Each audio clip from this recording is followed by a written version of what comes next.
Think and Grow Rich has inspired millions of people all over the world to incredible success, and it can do the same for you.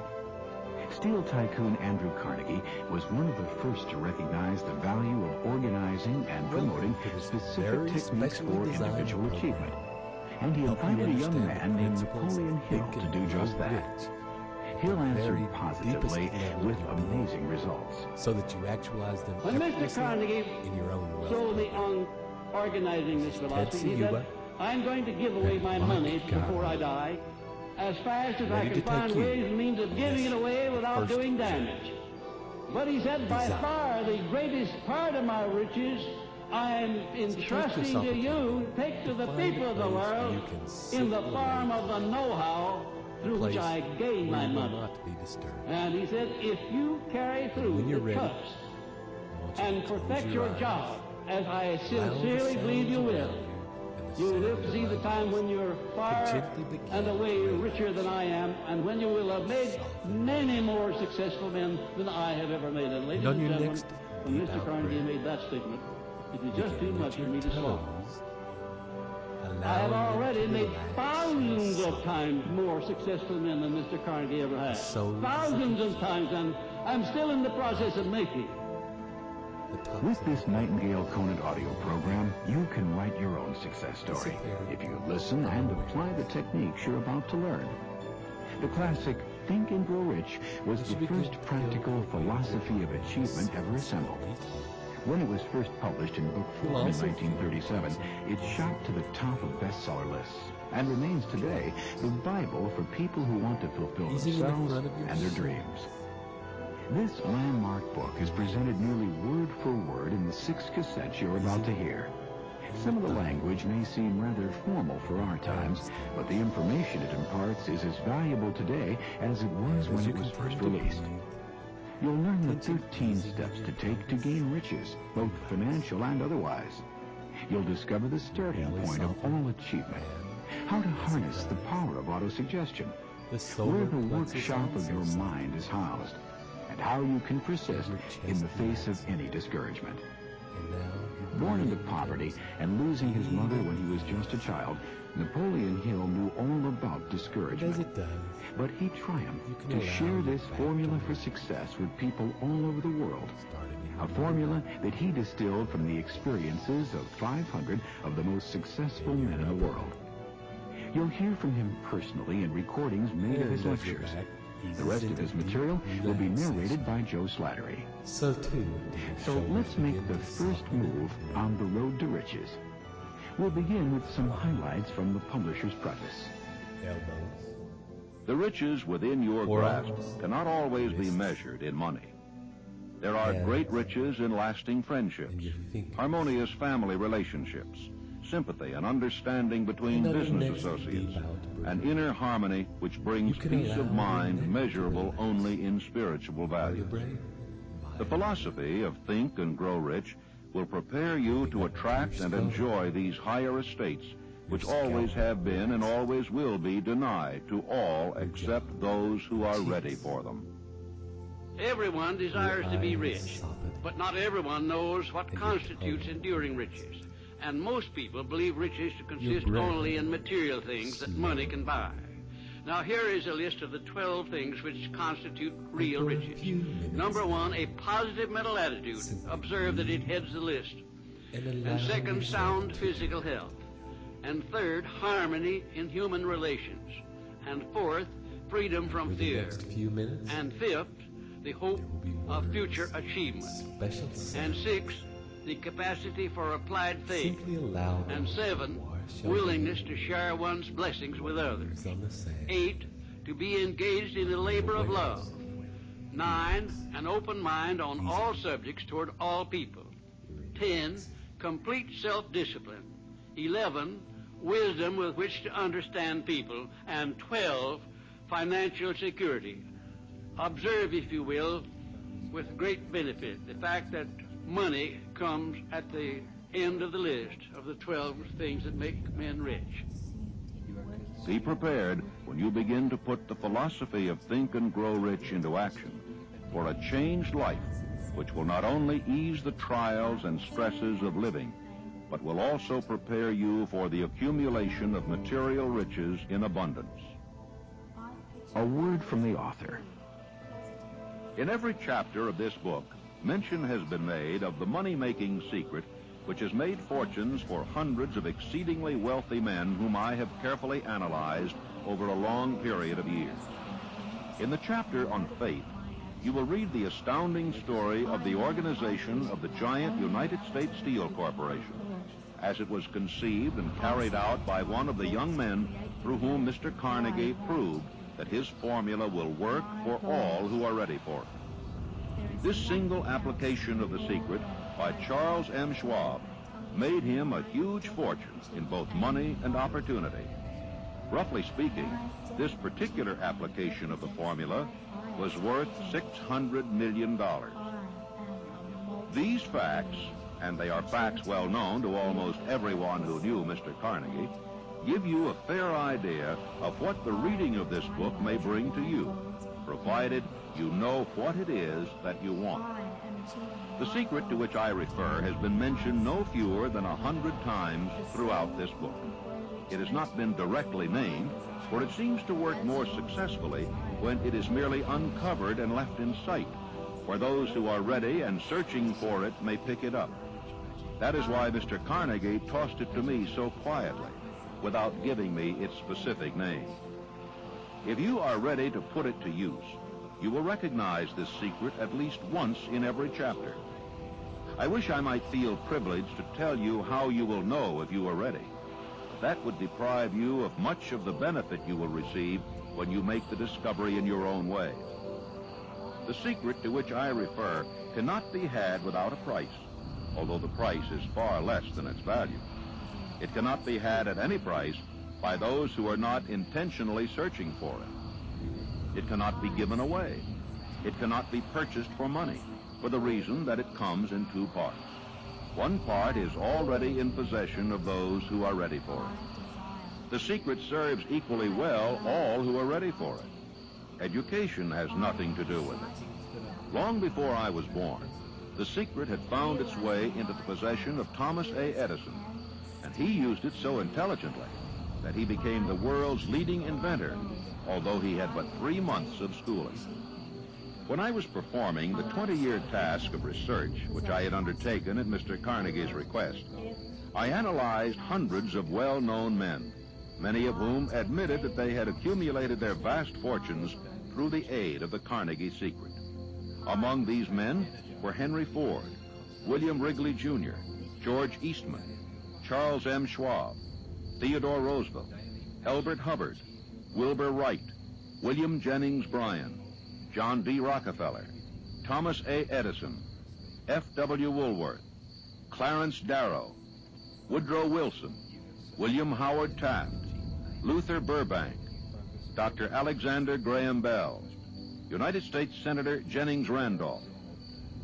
These names represent but a small fraction of the hundreds of well-known Americans whose achievements, financial and otherwise, prove that those who understand and apply the Carnegie secret reach high stations in life.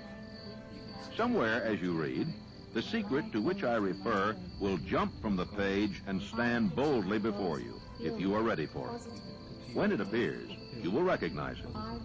Whether you receive the sign in the first or the last chapter, stop for a moment when it presents itself and turn down a glass, for that occasion will mark the most important turning point of your life.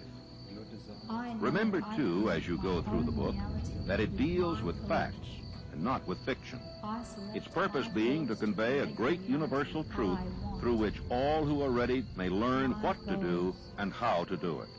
They will also receive the needed stimulus to make a start.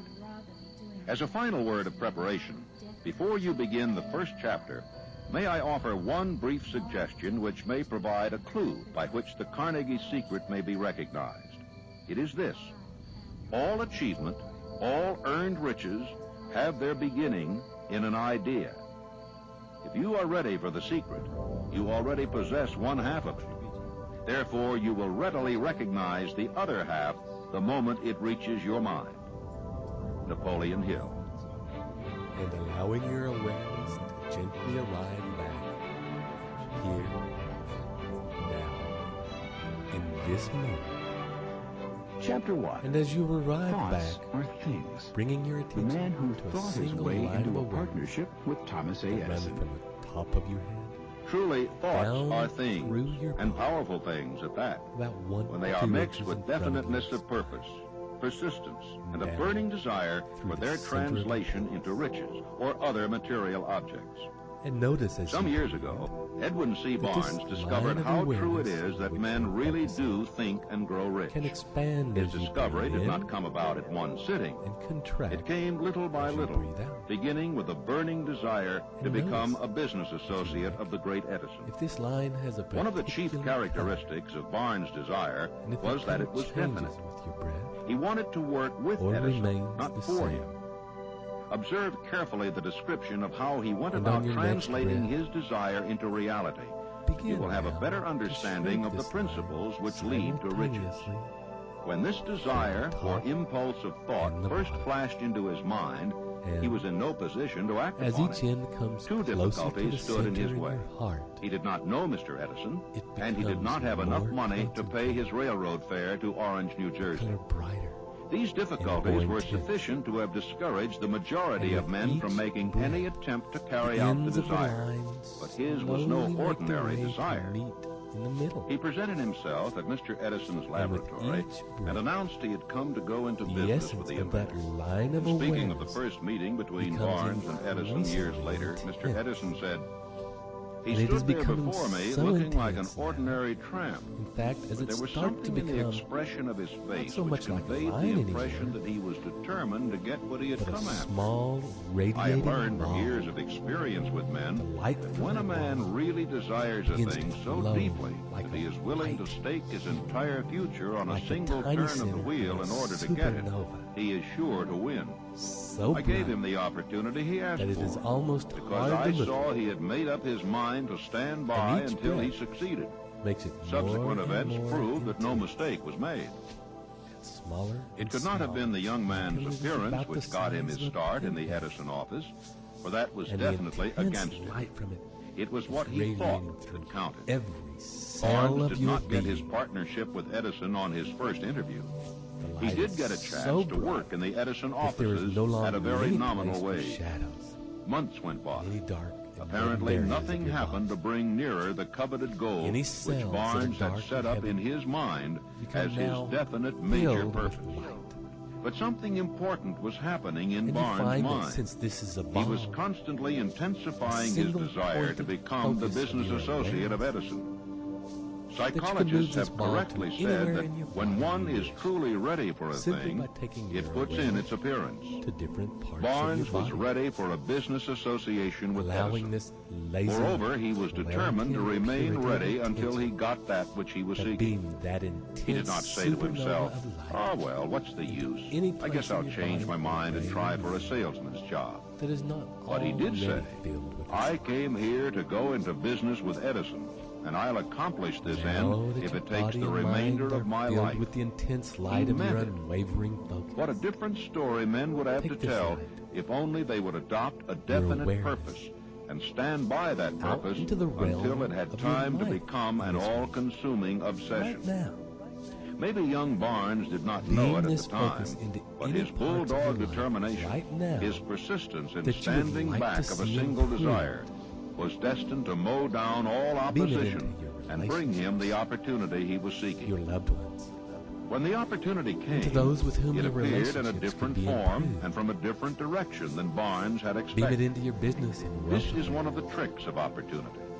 It has a sly Beam it habit into of any slipping part in of by you the back door, which you wish and to do often it better. comes disguised in the form of Have more misfortune life, or temporary more defeat. energy, Perhaps this is why so enthusiasm, many fail to recognize better opportunity. results. Mr. Edison had just perfected a new And on your office next device, deep breath, known at that time as the Edison Take dictating this light machine. now into your His salesmen were not enthusiastic over the machine. Bring your They did not intense believe it laser could be of sold awareness without great effort. into those places Barnes in the saw past his opportunity. where things It did had not go crawled in according to quietly, plan, hidden in a queer-looking machine which where you interested felt no you one failed. but Barnes and the inventor. Barnes and knew use he that could sell laser the light Edison to dictating burn machine. those feelings He away. suggested this to Edison, and promptly got his burn chance. away the sticking He did memories sell the of machine. when things were done. In fact, he sold it so When successfully you feel that like Edison God's gave ship. him a contract to distribute and market it all over the nation. Go back Out of to that the first business memories of any association, times Barnes made when you himself felt you rich were in money. anything less But he than did something infinitely magnificent. greater. He proved And that let one that really light may rearrange think those and patterns grow and rich. situations and memories How much actual so cash that that they now original only desire of reflect Barnes was worth to only him, what I is have in no the way of highest knowing. good for you. Perhaps it brought him and $2 for or the $3 world. million. But the amount, whatever it This is, point of becomes light is so insignificant strong when it is compared with the that greater you'll find asset that he it is acquired able to in the reprogram form of definite any knowledge place, that an intangible time, or impulse minute of thought can where be you will transmuted less into material magnificent rewards being of by the light that you are. application of known principles. Barnes And as you literally allow it thought to himself reprogram into your a life partnership with the great Edison. magnificence, He thought himself into a fortune. give yourself permission He had nothing to start bathe with in that except feeling the of capacity to know what he wanted and the fully determination immerse to yourself stand in the by physical that desire feeling until of he your realized own it. divine power and grace.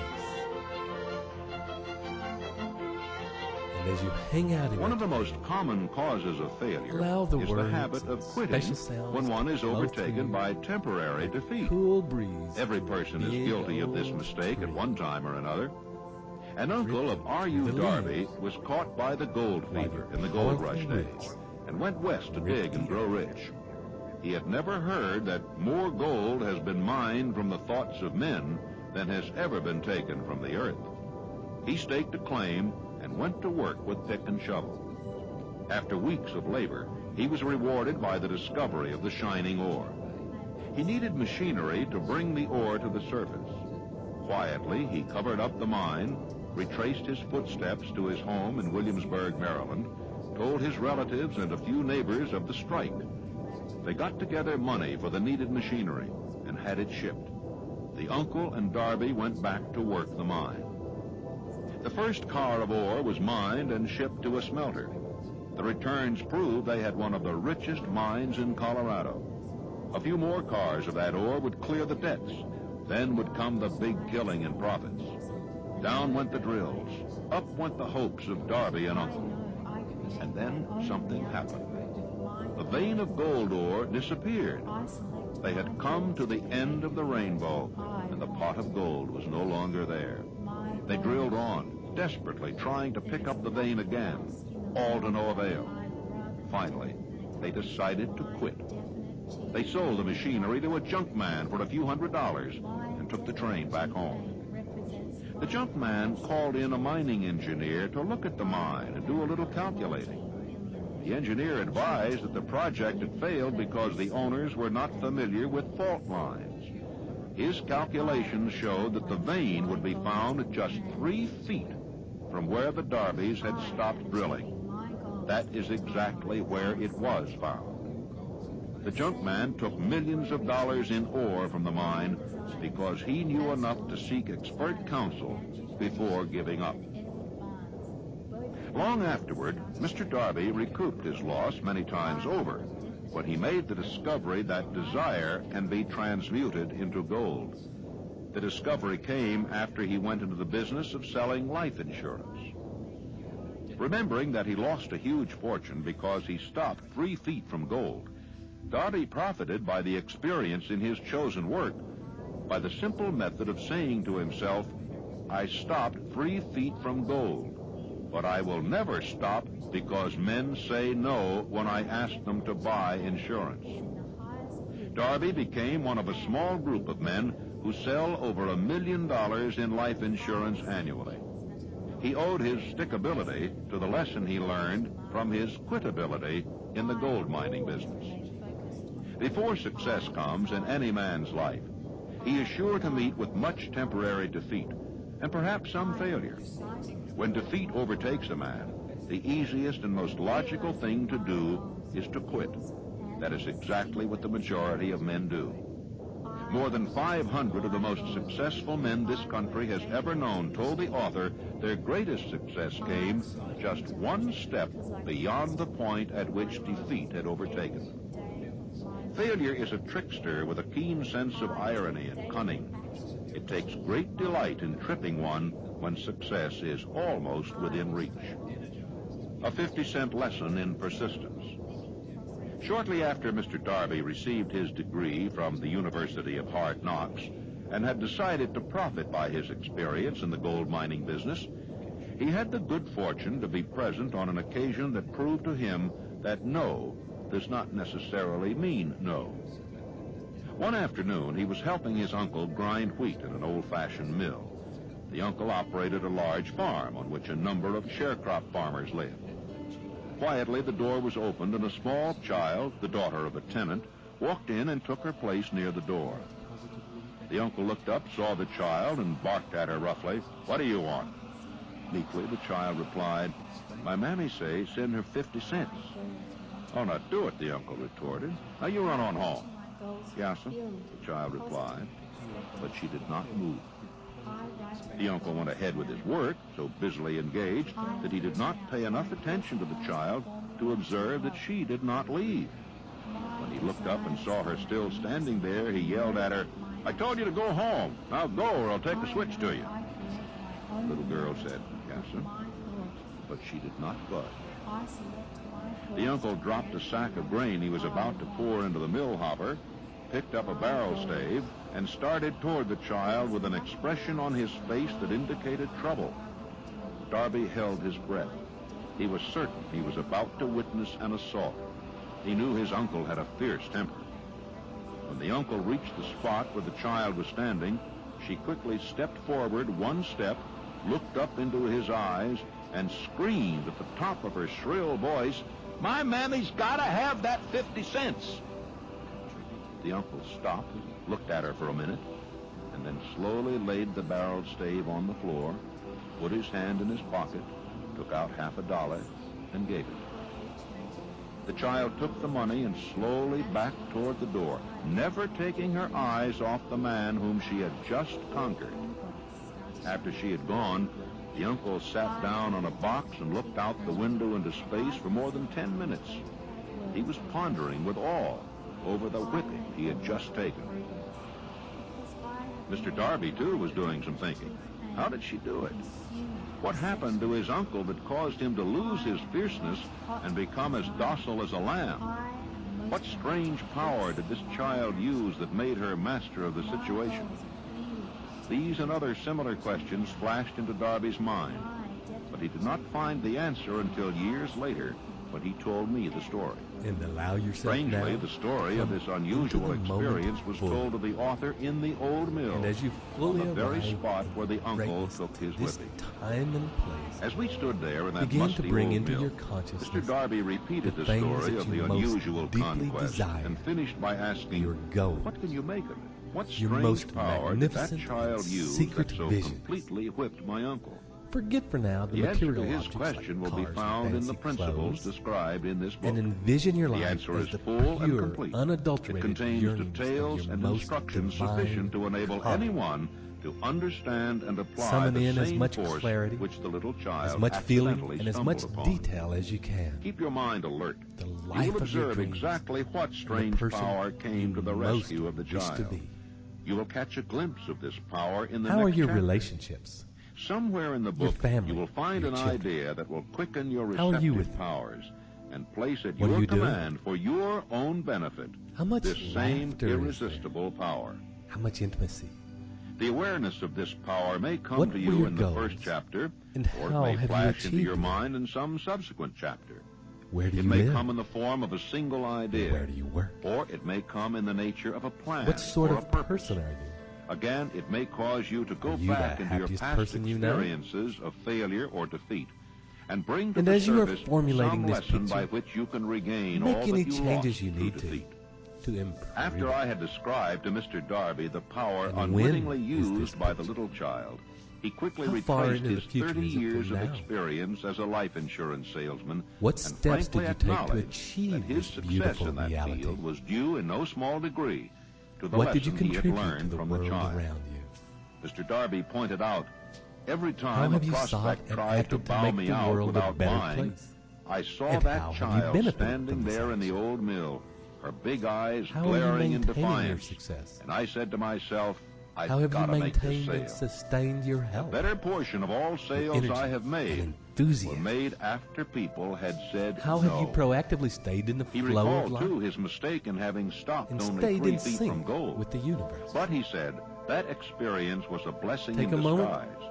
It taught me Fully to keep on visualize keeping your on, life no matter how hard glorious the going drama may be. and A lesson I technicolor needed to learn before I could feel succeed the in anything. fullness of the emotions that This story accompany of Mr. Darby and his uncle, the child and the gold mine, And take a deep doubtless will breath. be read by hundreds of men who make their living by selling life insurance. And to all of And these, another? the author wishes to offer the suggestion that Darby owes to these 2 experiences. And another? His ability to sell more than $1 million of life insurance every And year. on your next deep breath, Mr. Darby's I experiences want you to were fly that commonplace picture and simple as enough, far off into yet the they held distance the answer to as his you destiny imagined it in was. life. Therefore, As they far were off as as it important needs to to be him to fit as the life timeline itself.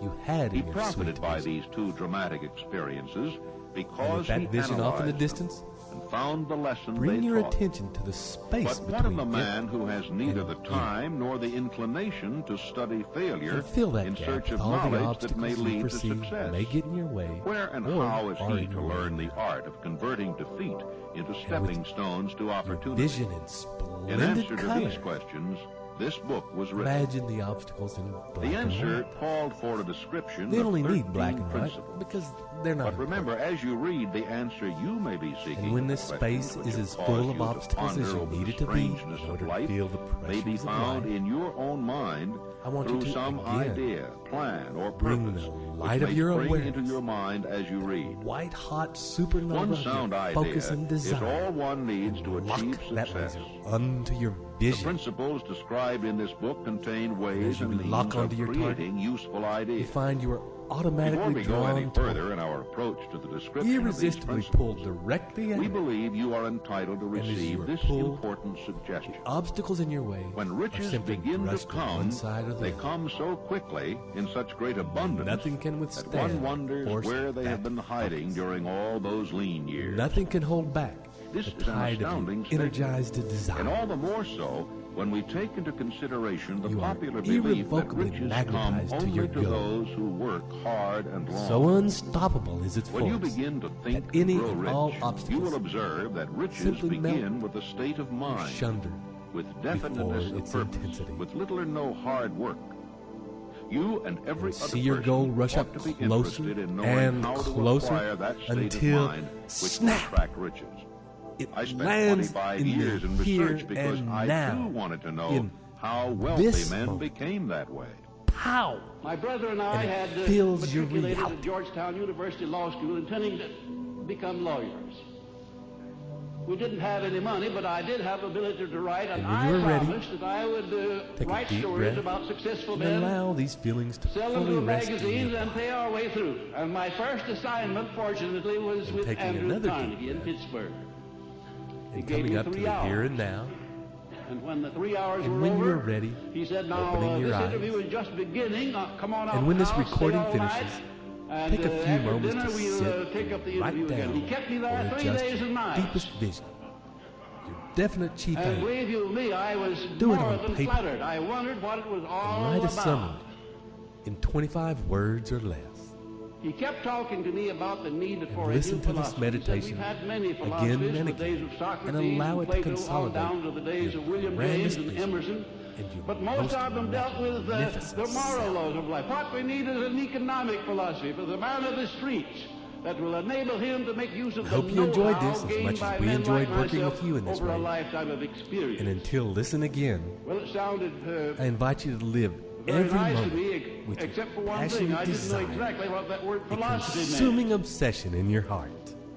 And finally, at the end of the third This day, is he Ted said, "Now look Ciuba, here, I have been talking to you for like 3 Gardner, days wishing you about the travel need for a well. new philosophy. I'm going to ask you a question about it. If I commission you to become the author of this philosophy, give you letters of introduction to men whose experiences you will need in collaboration with yourself, are you willing to put in 20 years of research, because that's how long it will take, paying your own way as you go along without any subsidy from me, yes or no?"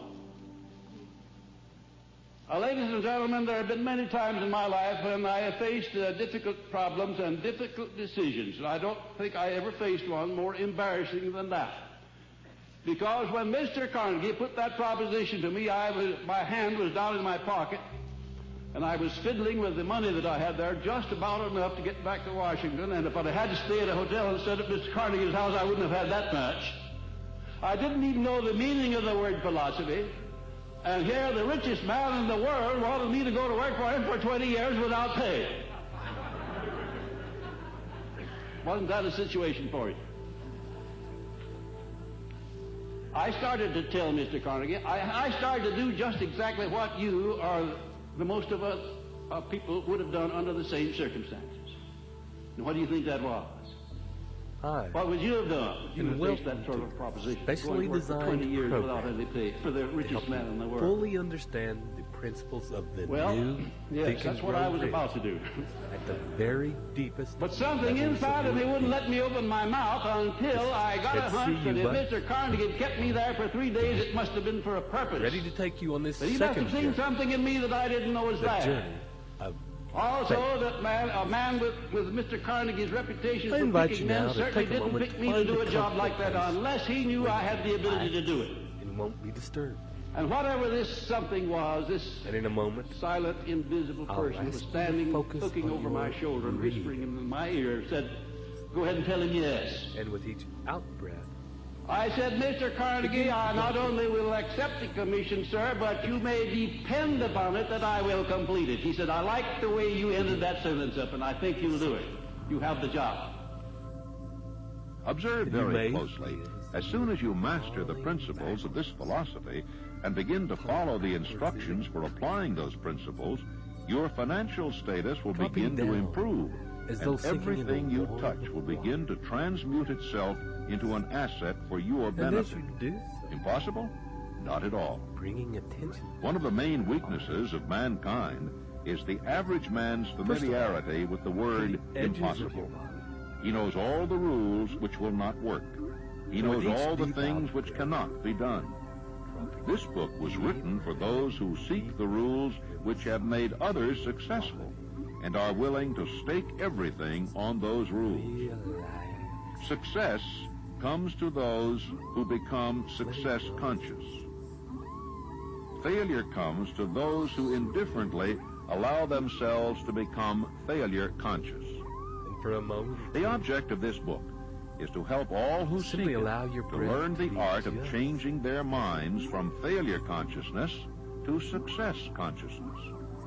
Another weakness found in altogether too many people is the habit of measuring everything and everyone by their own impressions and beliefs. Some persons who read this will believe that they cannot think and grow rich because their thought habits have been steeped in poverty, want, misery, failure, and defeat. These unfortunate people remind me of a prominent Chinese who came to America to be educated in American ways. He attended the University of Chicago. One day, President Harper met this young Oriental on the campus, stopped to chat with him for a few minutes, and asked what had impressed him as being the most noticeable characteristic of the American people. "Why," the student exclaimed, "the queer slant of your eyes. Your eyes are off slant." What do we say about the Chinese? We refuse to believe that which we do not understand. We foolishly believe that our own limitations are the proper measure of limitations. Sure, the other fellow's eyes are off slant because they're not the same as our own. But now, as they are affected by this growing relaxation, they too this is the end of Side 1. Side 2 is already queued up for your listening. And in turn, they begin to resonate that relaxation to other parts of your being. So that as Chapter you continue to breathe, thoughts are things. The man who thought his way into a partnership with Thomas A. Edison. And truly, thoughts are things, and powerful things at that, when they are mixed with definiteness of purpose, persistence, and a burning desire for their translation into riches or other material objects. Some years ago, Edwin C. Barnes discovered how true it is that men really do think and grow rich. His discovery did not come about at one sitting. And scanning your body It came little by little, to find a place beginning with a of burning deepest desire to become a business associate of the great Edison. Deepest One of the chief characteristics of Barnes' desire was that it was definite. stillness. He wanted to work with Edison, not for him. And in your neck. Observe carefully the description of how he went about translating Breathing his into desire that into place. reality, and you will have a better And allow understanding of the principles an which even lead to deeper riches. level of relaxation When this desire to or permeate impulse of thought first flashed into his mind, he was in no position to act upon it. Two difficulties stood in his way. He did not know Mr. fiber Edison, of and he muscle, did not have enough money to pay his tissue, railroad fare to Orange, New Jersey. every part These of your difficulties were sufficient to have discouraged the majority of men from making any attempt to carry out the desire. But his was no ordinary desire. And in a minute, He presented himself at Mr. Edison's laboratory Ask you to and announced he had your come to go into subconscious. business with the inventor. In speaking of the first meeting between Barnes and will Edison be years later, simply a Mr. request. Edison said, "He stood there before me looking like an I ordinary want tramp. to talk to But there was something in the expression of his face which conveyed the impression that he was part of my determined to get awareness, what he had come my after. consciousness. I had learned from years of That experience runs my with men body. that when a man really desires a thing so beats deeply my that he is willing to stake his entire future on a single That turn of the breathes. wheel in order to get it, he is But sure to heals win. little cuts and I gave him the opportunity he asked for, because I saw he That had made up part of his my mind to awareness stand that by grows until he my succeeded. hair, Subsequent events proved that no mistake was made. my fingernails. It could not have been the young man's appearance which That got keeps him my his start in nerves. the Edison office, for that was My definitely spine against him. and my brain. It was what he thought that counted. Barnes did not get his partnership with Edison on his first interview. He did get a chance to work in the Edison offices at a very nominal It is wage. That part Months of your went by. consciousness. Apparently, nothing happened to bring nearer We the wish to coveted speak goal to- which Barnes had set up in his mind as his definite major And as we purpose. meet with this part But something of you, important was happening in Barnes' mind. and some He was people constantly see this being as a intensifying his small desire to child, become the business associate of sort of Edison. ethereal being. Psychologists have correctly said Spend a that few when moments one with is this truly being, ready for a thing, this part it of puts in its appearance. Barnes thanking was it ready for the for a business association with fantastic Edison. job it does for you. Moreover, he was Every determined to remain single ready until he got moment. that which he was seeking. He did not say Thank to it himself, for your "Oh, well, continuing what's the help. use?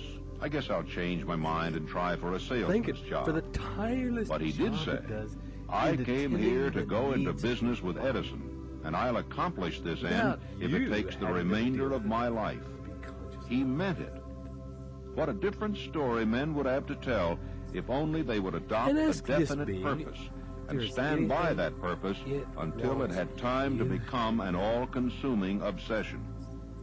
Maybe young Barnes did not And ask know it at this the being time, if there's but his anything you bulldog can do determination, for it his persistence in standing back of a single desire, that will help it was into destined work. to mow down all opposition and That will bring make him the this opportunity he was seeking. When the This opportunity part of came, your it consciousness appeared in a different form and from a different that will make us direction than like Barnes had more expected. relaxed. This is one of the tricks of opportunity. It has a sly habit of slipping in by the back door, Ask and you often it comes there's disguised in the form anything of misfortune you or can do temporary better defeat. in the future. Perhaps this is why so many fail to recognize opportunity. Mr. Edison had just perfected a new office device, known at that time as the Edison dictating machine. His salesmen were not enthusiastic over the machine.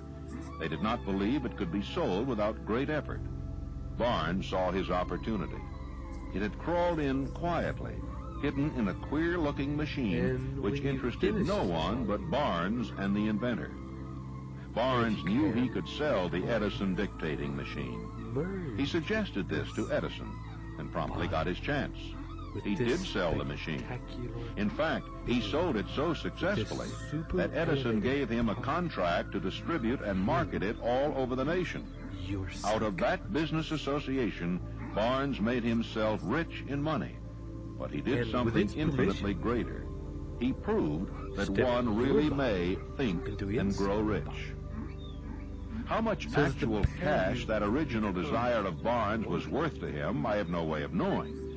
And as you do so, $2 or $3 million. you may feel the feelings more but the amount, vividly whatever it is, becomes insignificant when it is compared with the greater asset he acquired in the form of definite knowledge that an intangible impulse of thought can be transmuted into material rewards by the application of known principles. Barnes literally thought himself into a partnership with the great Edison. And while he thought himself into a fortune. Get a sense of any programs that exist, except the capacity to know what he wanted and the determination to stand by that desire until he realized it. Or that stand in the way of the definite achievement. One of the most common causes of failure is the habit of quitting when one is overtaken by temporary defeat. Every person is guilty of this mistake at one time or another. An uncle of R.U. Darby was caught by the gold fever in the gold rush days and went west to dig and grow rich. And as you emerged, he had never heard that more gold has been mined from the thoughts of men than has ever been taken from the earth. He staked a claim and went to work with pick and shovel. After weeks of labor, he was rewarded by the discovery of the shining ore. He needed machinery to bring the ore to the surface. Quietly, he covered up the mine, retraced his footsteps to his home in Williamsburg, Maryland, told his relatives and a few neighbors of the strike. They got together money for the needed machinery and had it shipped. The uncle and Darby went back to work the mine. The first car of ore was mined and shipped to a smelter. The returns proved they had one of the richest mines in Colorado. A few more cars of that ore would clear the debts. Then would come the big killing in profits. Down went the drills. Up went the hopes of Darby and Uncle. And then something happened. The vein of gold ore disappeared. They had come to the end of the rainbow, and the pot of gold was no longer there. They drilled on, desperately trying to pick up the vein again, all to no avail. Finally, they decided to quit. Let it exist. They sold the machinery to a junk man for a few $100s and took the train back home. The junk man called in a mining engineer to look at the mine and do a little calculating. The engineer advised that the project had failed because the owners were not familiar with fault lines. His calculations showed that the vein would be found at just 3 feet from where the Darbys had stopped drilling. That is exactly where it was found. The junk man took millions of dollars in ore from the mine because he knew enough to seek expert counsel before giving up. Long afterward, Mr. Darby recouped his loss many times over when he made the discovery that desire can be transmuted into gold. The discovery came after he went into the business of selling life insurance. Remembering that he lost a huge fortune because he stopped 3 feet from gold, Darby profited by the experience in his chosen work by the simple method of saying to himself, I stopped 3 feet from gold, but I will never stop because men say no when I ask them to buy insurance. Darby became one of a small group of men who sell over $1 million in life insurance annually. He owed his stickability to the lesson he learned from his quitability in the gold mining business. Before success comes in any man's life, he is sure to meet with much temporary defeat and perhaps some failure. When defeat overtakes a man, the easiest and most logical thing to do is to quit. That is exactly what the majority of men do. More than 500 of the most successful men this country has ever known told the author their greatest success came just one step beyond the point at which defeat had overtaken them. Failure is a trickster with a keen sense of irony and cunning. It takes great delight in tripping one when success is almost within reach. A 50-cent lesson in persistence. Shortly after Mr. Darby received his degree from the University of Hard Knocks and had decided to profit by his experience in the gold mining business, he had the good fortune to be present on an occasion that proved to him that no does not necessarily mean no. One afternoon, he was helping his uncle grind wheat in an old-fashioned mill. The uncle operated a large farm on which a number of sharecrop farmers lived. And for a time, quietly, the door was opened, and a small child, the daughter of a tenant, walked in and took her place near the door. The uncle looked up, saw the child, and barked at her roughly. "What do you want?" Meekly, the child replied, "My mammy say send her 50 cents. "Oh, now do it," the uncle retorted. "Now you run on home." "Yes, sir," the child replied. And as you do so, but she did not move. letting the uncle went ahead with his work, so busily engaged that he did not pay enough attention to the child to observe that she did not leave. When he looked up and saw her still standing there, he yelled at her, "I told you to go home. Now go, or I'll take a switch to you." The little girl said, "Yes, sir," but she did not budge. The uncle dropped a sack of grain he was about to pour into the mill hopper, picked up a barrel stave, and started toward the child with an expression on his face that indicated trouble. Darby held his breath. He was certain he was about to witness an assault. He knew his uncle had a fierce temper. When the uncle reached the spot where the child was standing, she quickly stepped forward one step, looked up into his eyes, and screamed at the top of her shrill voice, "My mammy's gotta have that 50 cents!" The uncle stopped, looked at her for a minute, and then slowly laid the barrel stave on the floor, put his hand in his pocket, took out $50 and gave it to her. The child took the money and slowly backed toward the door, never taking her eyes off the man whom she had just conquered. After she had gone, the uncle sat down on a box and looked out the window into space for more than 10 minutes. He was pondering with awe over the whipping he had just taken. Mr. Darby, too, was doing some thinking. How did she do it? What happened to his uncle that caused him to lose his fierceness and become as docile as a lamb? What strange power did this child use that made her master of the situation? These and other similar questions flashed into Darby's mind, but he did not find the answer until years later, when he told me the story. Strangely, the story of this unusual experience was told to the author in the old mill, on the very spot where the uncle took his whipping. As we stood there in that musty old mill, Mr. Darby repeated the story of the unusual conquest and finished by asking, "What can you make of it? What strange power did that child use that so completely whipped my uncle?" The answer to his question will be found in the principles described in this book. The answer is full and complete. It contains details and instructions sufficient to enable anyone to understand and apply the same force which the little child accidentally stumbled upon. Keep your mind alert. You will observe exactly what strange power came to the rescue of the child. You will catch a glimpse of this power in the next chapter. Somewhere in the book, you will find an idea that will quicken your receptive powers and place at your command for your own benefit this same irresistible power. The awareness of this power may come to you in the first chapter, or it may flash into your mind in some subsequent chapter. It may come in the form of a single idea, or it may come in the nature of a plan or a purpose. Again, it may cause you to go back into your past experiences of failure or defeat and bring to the surface some lesson by which you can regain all that you lost through defeat. After I had described to Mr. Darby the power unwittingly used by the little child, he quickly retraced his 30 years of experience as a life insurance salesman and frankly acknowledged that his success in that field was due in no small degree to the lesson he had learned from the child. Mr. Darby pointed out, every time a prospect tried to bow me out without buying, I saw that child standing there in the old mill, her big eyes glaring in defiance, and I said to myself, I've got to make this sale. The better portion of all sales I have made were made after people had said no. He recalled, too, his mistake in having stopped only 3 feet from gold.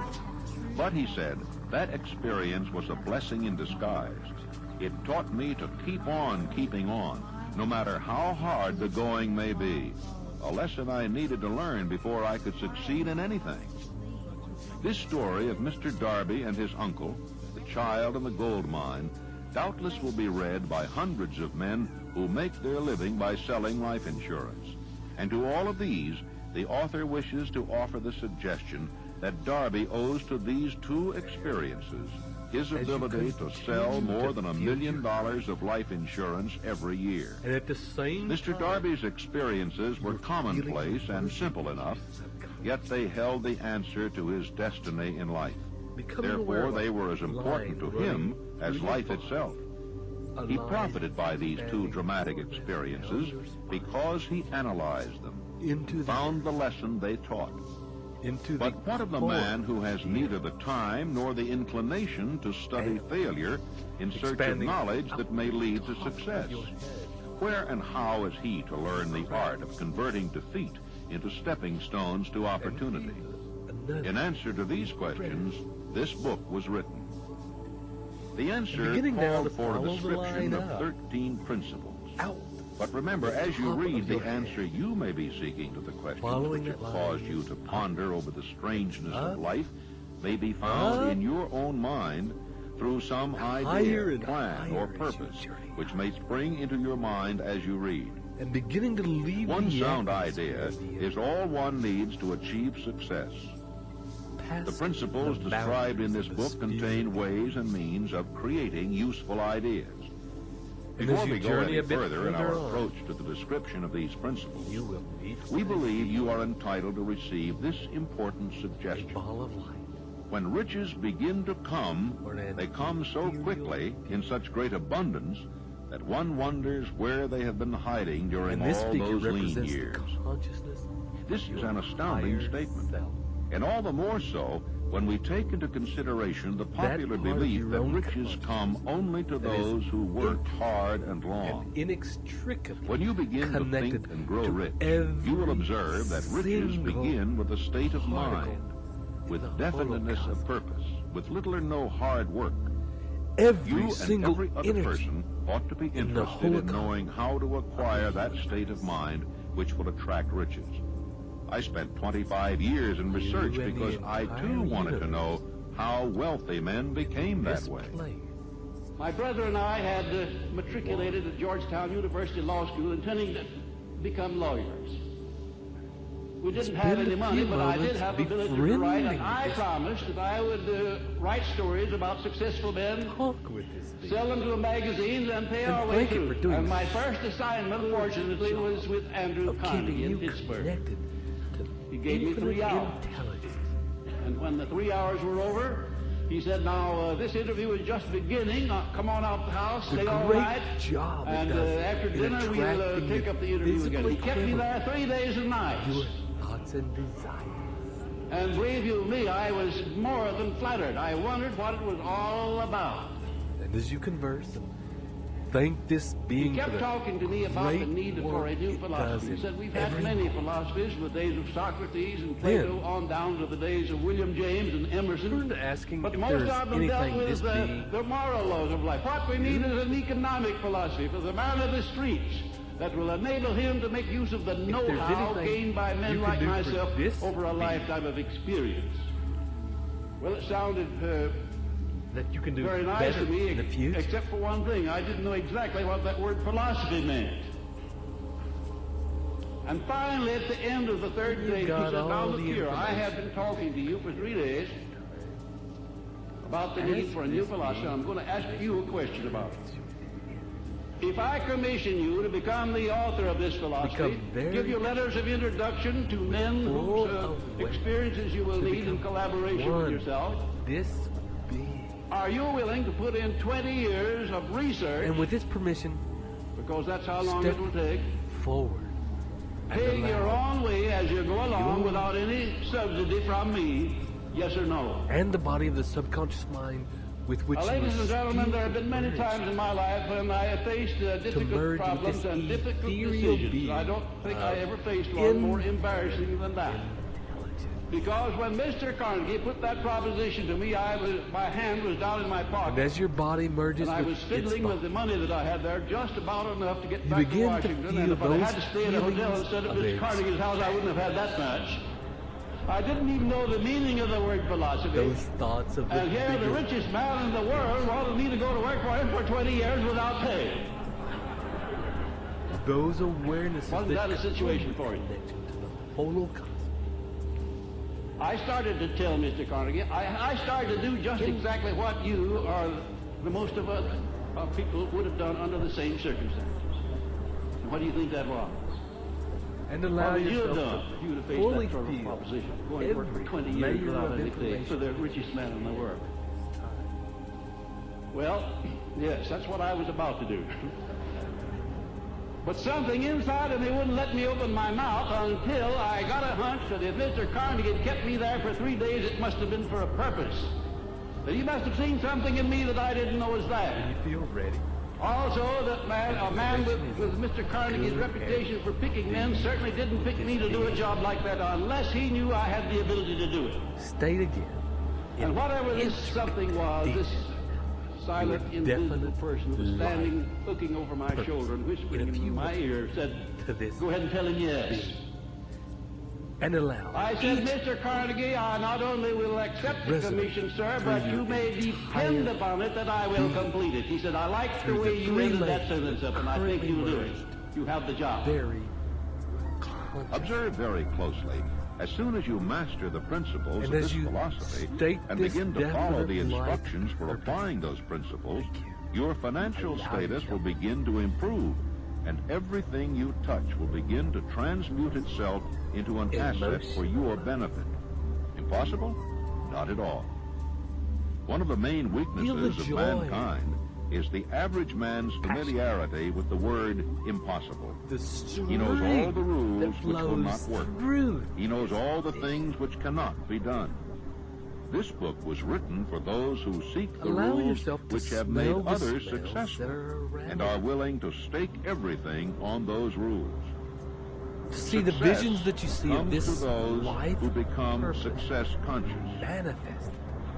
Failure comes to those who indifferently allow themselves to become failure Allow it conscious. to exist as vividly The object of this book is to help all who seek it to learn the art of changing their minds from and allow failure your vision consciousness to be to success consciousness. radiant. Another weakness found in altogether too many people is the habit of Give yourself measuring permission everything to and feel everyone the by their feeling own that impressions and nothing beliefs. can ever Some stop persons who you read this will believe that they achieving cannot it. think and grow rich because their thought That this habits life have been you are steeped in envisioning poverty, want, misery, is failure, your and defeat. destiny. These unfortunate people remind me of You a are prominent destined Chinese to live who this came to life America to be educated you in are American ways. Holding. He attended the University of Chicago. One day, President Harper met When this merging young with these Oriental on the beings campus, of your stopped to chat with him for a few minutes, and asked what had impressed him as being the most noticeable characteristic of the American people. Connected. Why, the and student emotionalizing explained, and the clear visualizing slant of this your eyes. Your eyes are off slant. Purpose. What do we say about the Chinese? That you will. We refuse to believe that which we do not understand.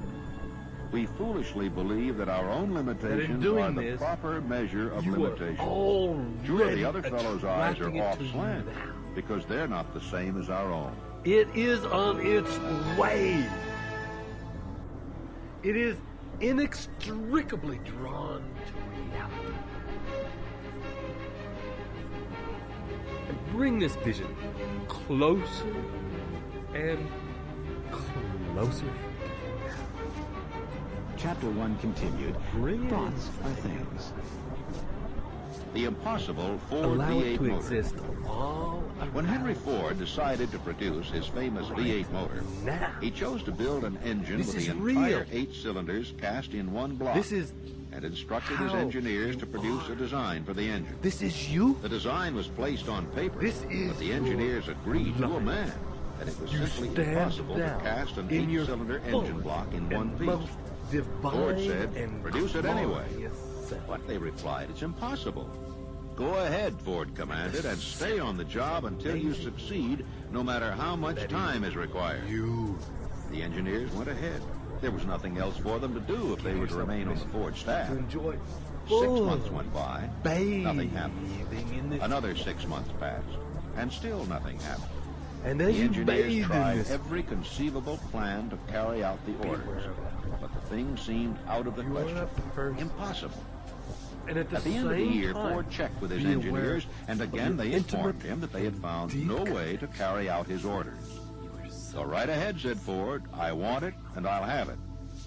They went And ahead. at the same and then, as if time, by a stroke of magic, with the the secret infinite was discovered. intelligence of The Ford universe determination had in won once more. every This story may not be described with minute accuracy, but the sum and substance of it is correct. Deduce from it, you who wish to think and grow rich, the secret of the Ford millions if you can. You'll not have to look very far. enters Henry Ford was a success because he understood and applied the principles of success.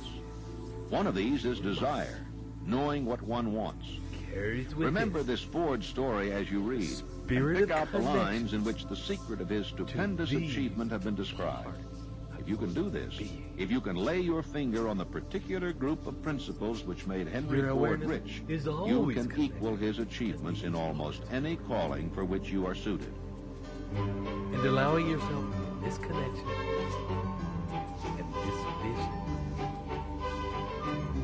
When Henley wrote the prophetic lines, I am the master of my fate, I am the captain of my soul, he should have informed us that we are the masters of our fate, the captains of our souls, because we have the power to control our thoughts.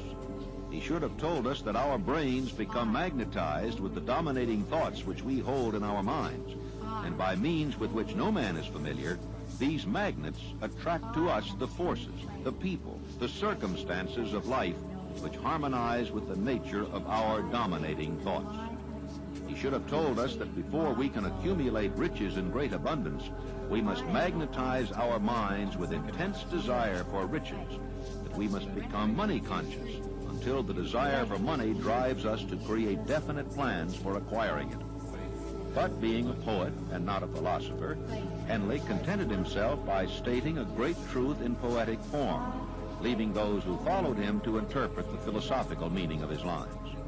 Little by little, the truth has unfolded itself, until it now appears certain that the principles described in this book hold the secret of mastery over our economic fate.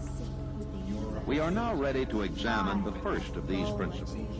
Maintain a spirit of open-mindedness, and remember as you read, they are the invention of no one man. The principles have worked for many men. You can put them to work for your own enduring benefit. You will find it easy, not hard to do. Some years ago, I delivered the commencement address at Salem College, Salem, West Virginia. I emphasized the principle described in the next chapter with so much intensity that one of the members of the graduating class definitely appropriated it and made it a part of his own philosophy. The young man became a congressman and an important factor in Franklin D. Roosevelt's administration. He wrote me a letter in which he so clearly stated his opinion of the principle outlined in the next chapter that I have chosen to publish his letter as an introduction to that chapter. It gives you an idea of the rewards to come. My dear Napoleon, my service as a member of Congress having given me an insight into the problems of men and women, I am writing to offer a suggestion which may become helpful to thousands of worthy people. In 1922, you delivered the commencement address at Salem College when I was a member of the graduating class. In that address, you planted in my mind an idea which has been responsible for the opportunity I now have to serve the people of my state, and will be responsible in a very large measure for whatever success I may have in the future. I recall, as though it were yesterday, the marvelous description you gave of the method by which Henry Ford, with but little schooling, without a dollar, with no influential friends, rose to great heights. I made up my mind then, even before you had finished your speech, that I would make a place for myself, no matter how many difficulties I had to surmount. Thousands of young people will finish their schooling this year, and within the next few years. Every one of them will be seeking just such a message of practical encouragement as the one I received from you. They will want to know where to turn, what to do to get started in life. You can tell them because you have helped to solve the problems of so many, many people. There are thousands of people in America today who would like to know how they can convert ideas into money, people who must start at scratch without finances and recoup their losses. If anyone can help them, you can. If you publish the book, I would like to own the first copy that comes from the press, personally autographed by you. With best wishes, believe me, cordially yours, Jennings Randolph. 35 years after I made that speech, it was my pleasure to return to Salem College and deliver the baccalaureate sermon. At that time, I received an honorary Doctor of Literature degree from Salem College. Since that time in 1922, I have watched Jennings Randolph rise to become one of the nation's leading airlines executives, a great inspirational speaker, and United States Senator from West Virginia.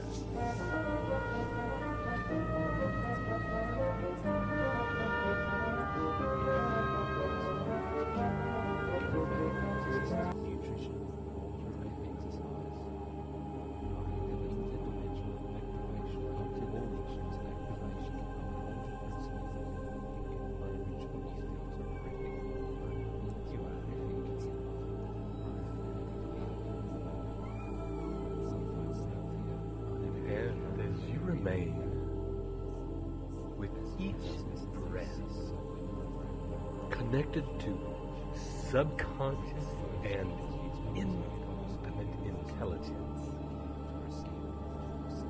Picture your definite goal fulfilled again. Allow it to permeate your whole being. As it does, radiating that vision out into the holocosm, like a pebble in a pond, rippling out beyond the bodies with which you are now merged. Out into the holocosm, out into deep space. Your desires are affecting the entire universe. And as you hold this vision in your heart and mind,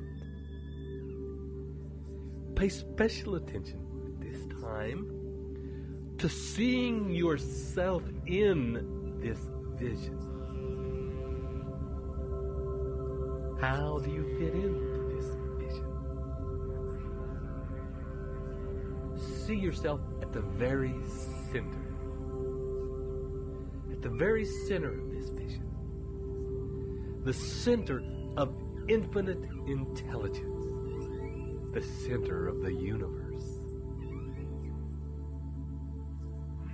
At the center of this glorious life you have created for yourself, connect with the core, the seed place where all dreams and desires begin.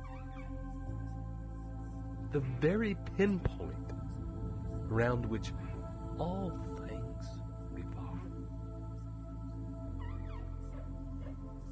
And from this pinpoint, repeat the following commitments to yourself. These are statements of definite purpose to which you commit to live up to. From the very seed core of yourself to the infinite intelligence of your being. And let each one resonate with every dimension of your being. Every fiber, every cell, every thought, every brainwave. And hear these words shaking out from the core to every part of the universe. I commit myself to persistent, continuous action toward the attainment of my definite chief purpose in life.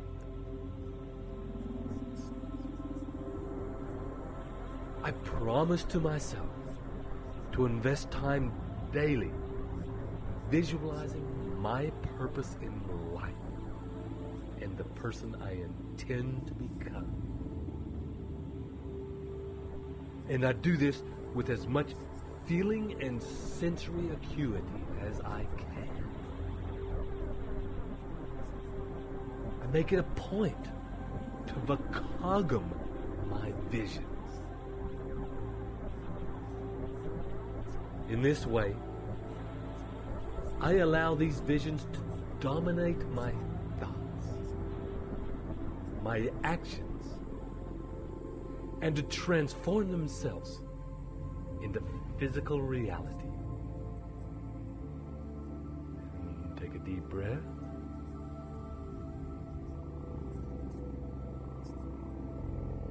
I also commit myself to investing just 10 minutes, either upon waking or dropping off to sleep every day, to visualizing myself as strong, capable, and confident.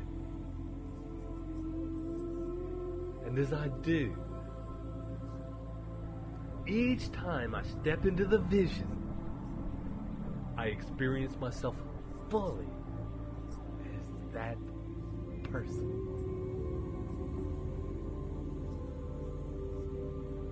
I promise to read the definite chief aim that I have written down every single day and listen to these recordings regularly to get maximum benefit from them.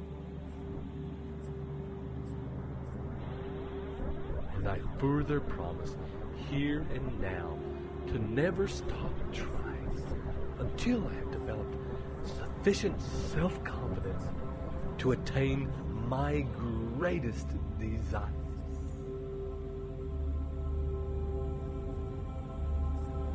And finally, since I am connected to all people through my connection with infinite intelligence,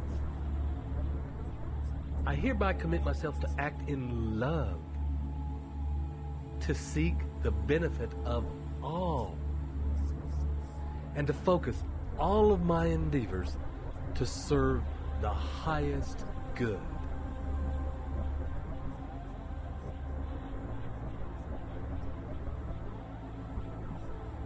And as you allow these personal commitments to filter up from the core, imagine them permeating every fiber of your being. These messages lodging in your subconscious, like gold in a riverbed, and flowing to meet the oceanic intelligence of the universe, rippling out into all of creation, mixed with the definite knowledge that you have magnetized these things to you, and that the whole cosmos of the universe is already transforming your desires into physical reality.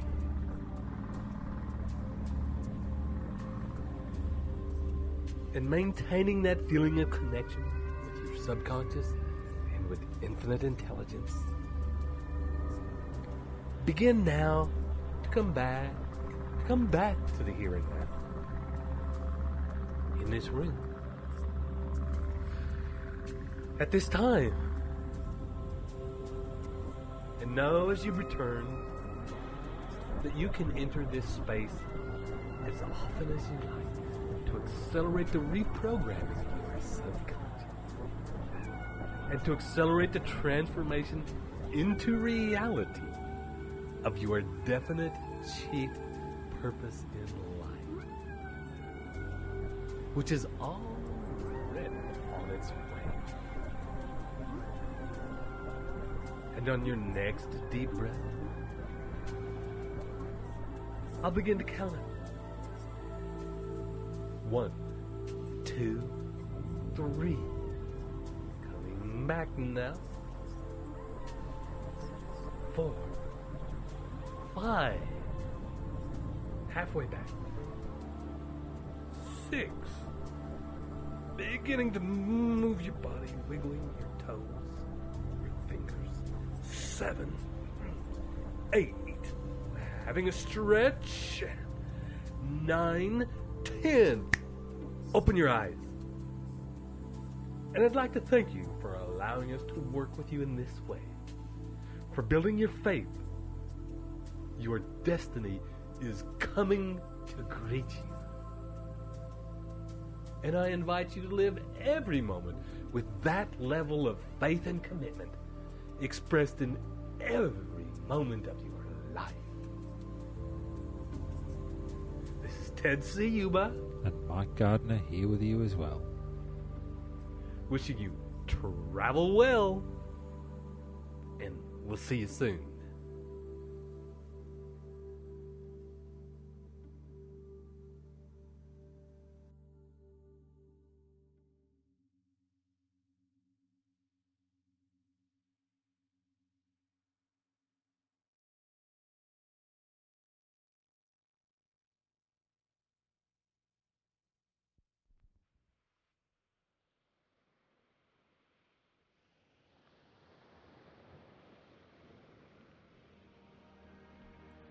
Welcome. This is Ted Ciuba and Mike Gardner, preparing to take you on not so much a meditation, but an exploration of your awareness around the subject of auto-suggestion. So take a few moments to get yourself into a comfortable place where you won't be disturbed. Allow yourself to get into a comfortable position where you can relax and concentrate on the instruction you receive. And as you settle yourself into a comfortable position, see if there's any movements, any actions you can take to become even more comfortable, to be in an even more comfortable position that will allow you to relax a little deeper. And take a deep breath. And another. And take another deep breath. And as you do so, simply be aware of the rise and the fall of your chest. The movement of your stomach as you breathe in and out. And as you lay there, continuing to become more and more deeply aware of your breathing, notice if there are further changes to be made in your position, in your body, in areas that may or may not be as comfortable as you can get to. Make any adjustments in your body that will assist in the process of you relaxing deeply. And take another deep breath and let it out with a sigh. And for a minute or two, simply scan your body and take your awareness to different parts of your body. You needn't do this in any order. Simply allow your awareness to roam over your body, seeing and noticing things that come into your awareness. And as you scan your body now, scan your body with the purpose of noticing parts of which may be more relaxed than other parts.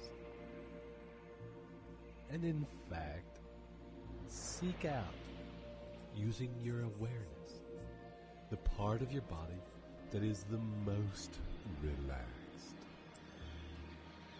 the part most at ease, the part most soft and surrendered.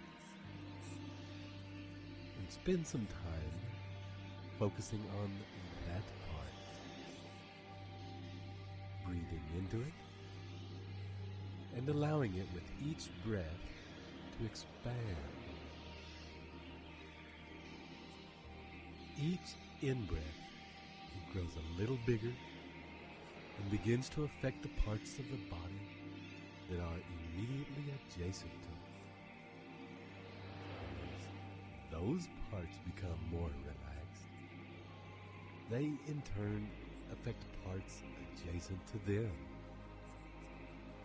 so that feeling of relaxation as you breathe in and out continues to spread throughout your body, spreading further and further. Ease flowing through your body now. Each part, as it relaxes, beginning to affect other parts. And as the previously tense parts of your body begin to relax, the parts that were most comfortable can relax even deeper. And you may notice, as you go through this process, that when your attention is focused on a particular area, it is very easy to relax in that particular part of you. And in fact, when your attention is focused on a particular area, that your control over that area becomes, for a time, quite conscious. Now, for a little while, seek out some part of your body that is uncomfortable, that is in pain or irritated or tense. And with this purpose in mind, you may find that now come into your awareness, with the intention that we have a moment to seek out areas that are uncomfortable, that areas that may have previously not been in your awareness have now suddenly come into the forefront of your mind. And find now a part of your body that is quite uncomfortable, tense, painful, irritated, and breathe into that feeling, allowing it to come very vivid in your mind, very intense. And take a deep breath and remain with this feeling, allowing it to be just as it is, uncomfortable, unpleasant. And continue to allow that feeling to become more intense, perhaps to expand. It may not be easy. We're not always comfortable with experiencing these levels of discomfort. But I invite you, just for a moment, to stay with it. And in the next deep out breath, I want you to simply allow your mind to drift, to go to a place that is away from your body. Perhaps you might like to imagine a place where you feel at ease,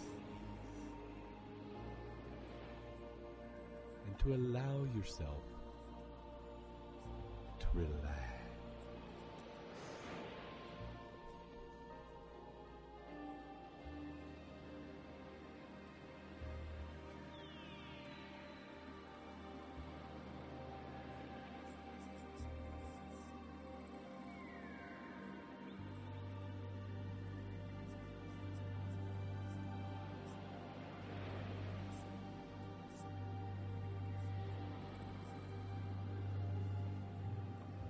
And in your next deep breath,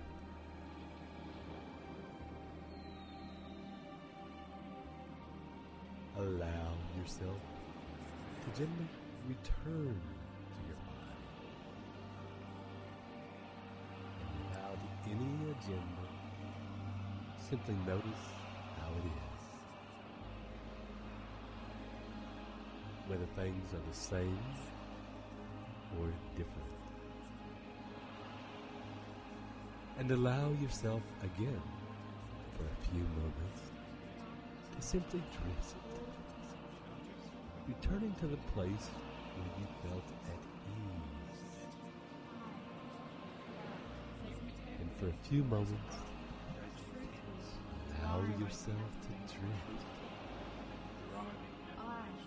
allowing the sounds that you hear to drift through and over.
I constantly repeat to my inner self, and my inner self constantly mirrors the light. You guide yourself with the conscious auto-suggestions you constantly repeat to your inner self. Every correct action Your inner self constantly mirrors the light in your experience.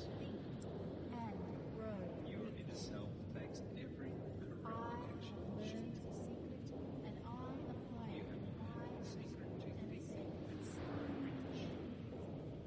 You have learned the secret and you apply it in your actions and affairs.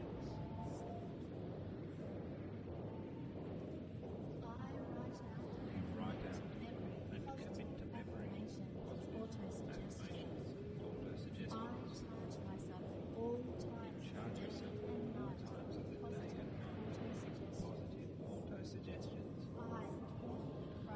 You carefully craft present tense, motivating, truthful, and driving affirmations. You follow logic, ability to bring emotions, sensory into your affirmations. Inserting visual stimuli so that you can see exactly what you think about. Auditory input, listening and hearing what is happening. Kinesthetics, this is how you feel. This is what you feel in this environment.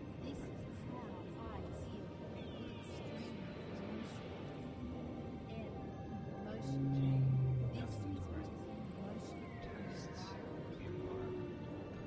How you feel with extreme emotion. Emotion. This is what is in emotion.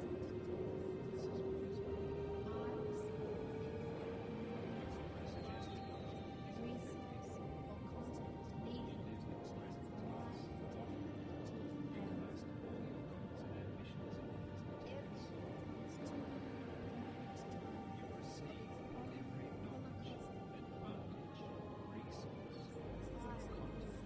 And allow yourself now to take a deep breath and return back to being in your body. And using your awareness, your consciousness,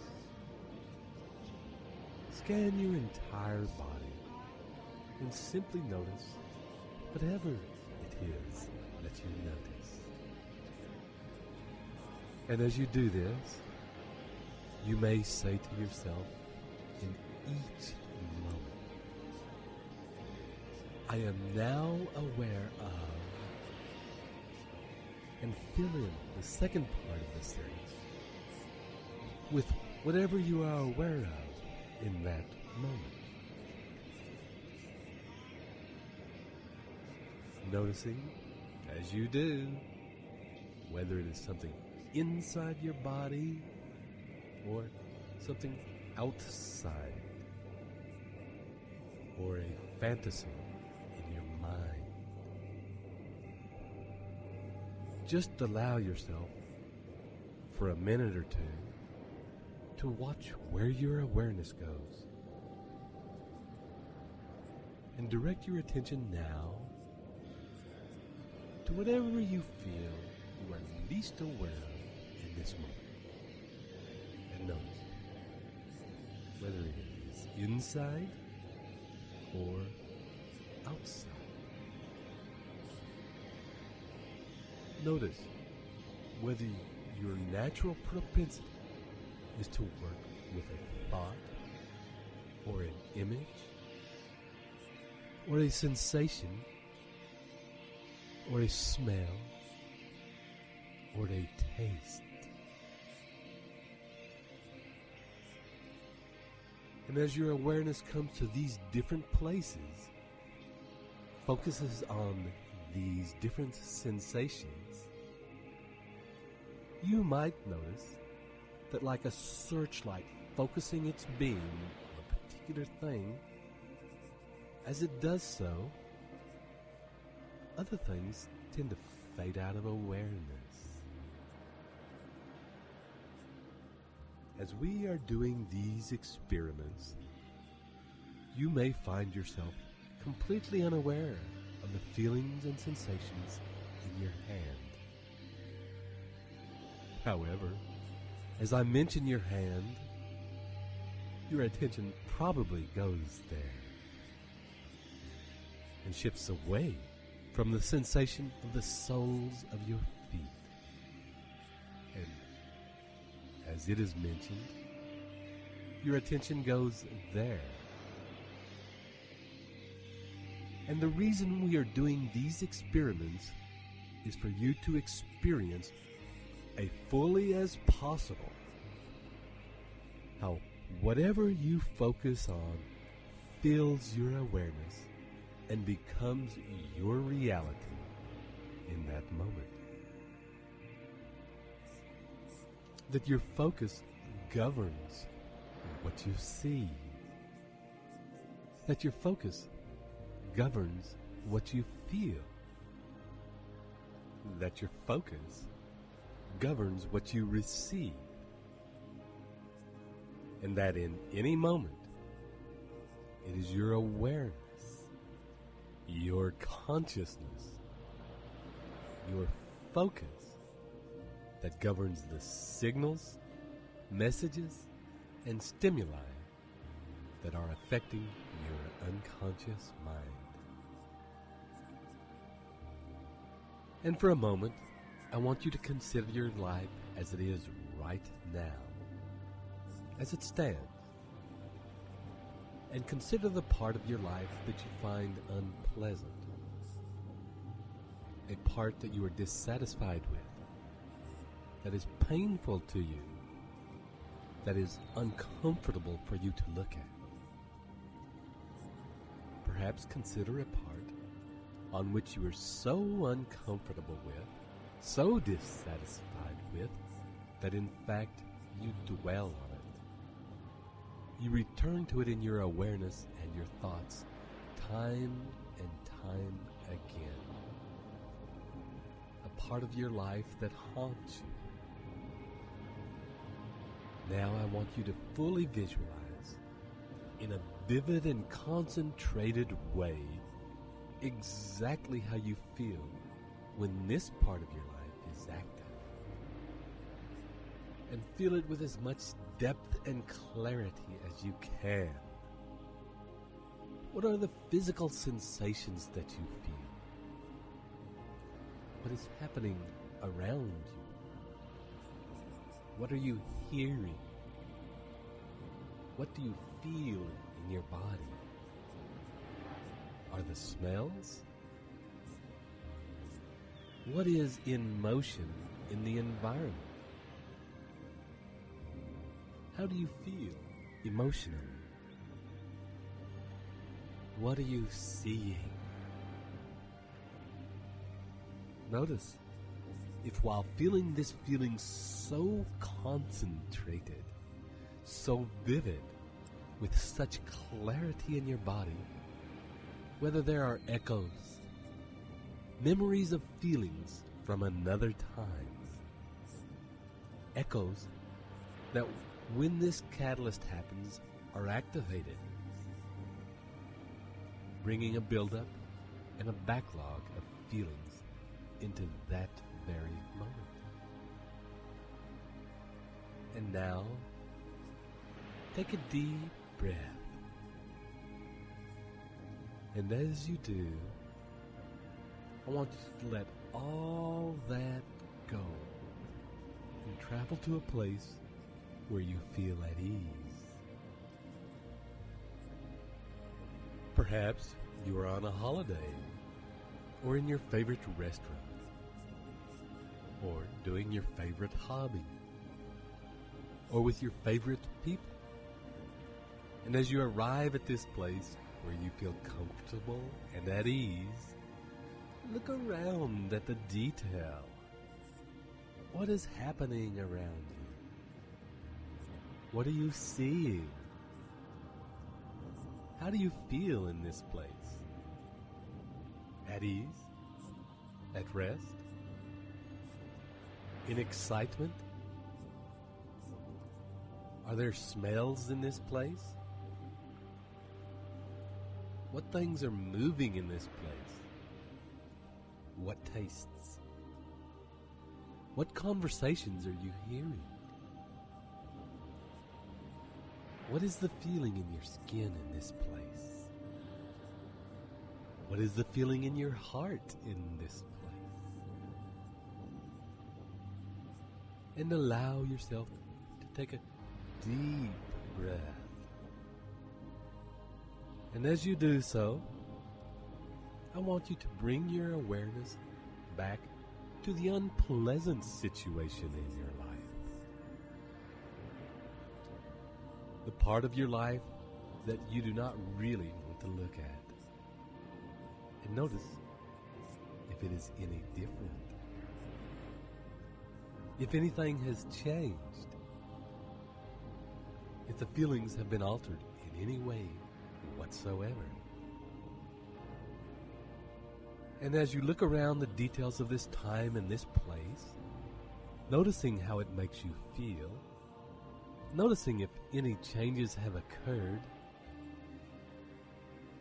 and I want you to take another deep breath and return to the place of ease, immersing yourself in the visual, auditory, and emotional stimuli that exists there.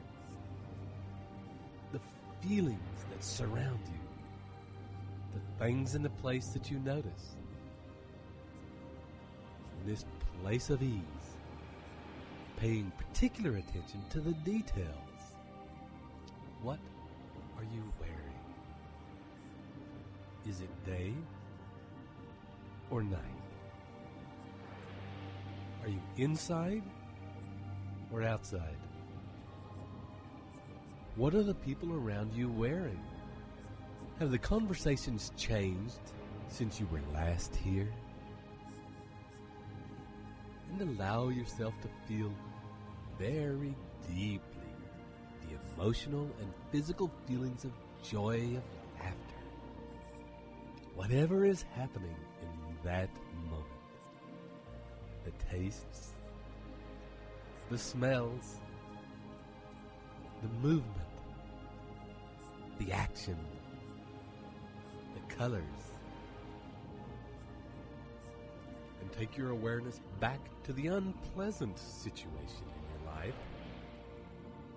And notice as you look around if the feeling is still the same or whether it has now in fact changed. And take your awareness back to the unpleasant situation in your life and notice as you look around if the feeling is still the same or whether it has now in fact changed. And for a few moments now, allow yourself to drift and consider that as the searchlight or your awareness focuses on that which you enjoy, that which you find unpleasant disappears. They are both part of your reality. They are both affecting your reality in every moment you exist in them. Both affecting the patterns, behaviors, and beliefs that you carry. And that it is your choice, and only your choice, to decide what you are willing to focus on. And as you consider that power contained in the searchlight of your awareness, the laser of your focus, the beam of your consciousness, allow yourself to drift and allow the sounds and words to wash over you.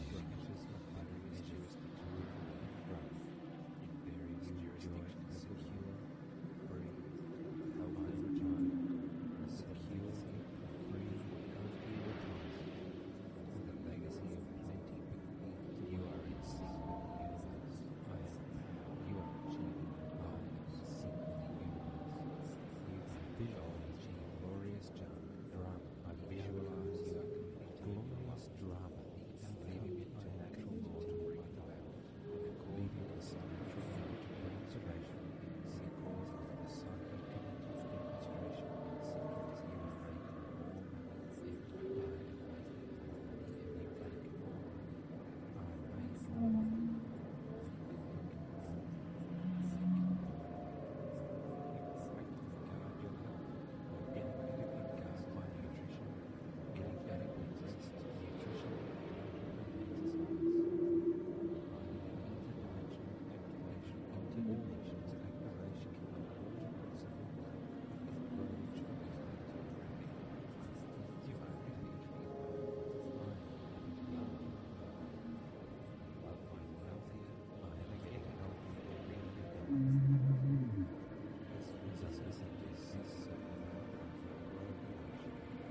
visualizing glorious drama. I visualize glorious drama without leaving it to natural law. Leaving the psychokinetic demonstration is the cause of the psychokinetic demonstration in secrets you are making all money every I am making more.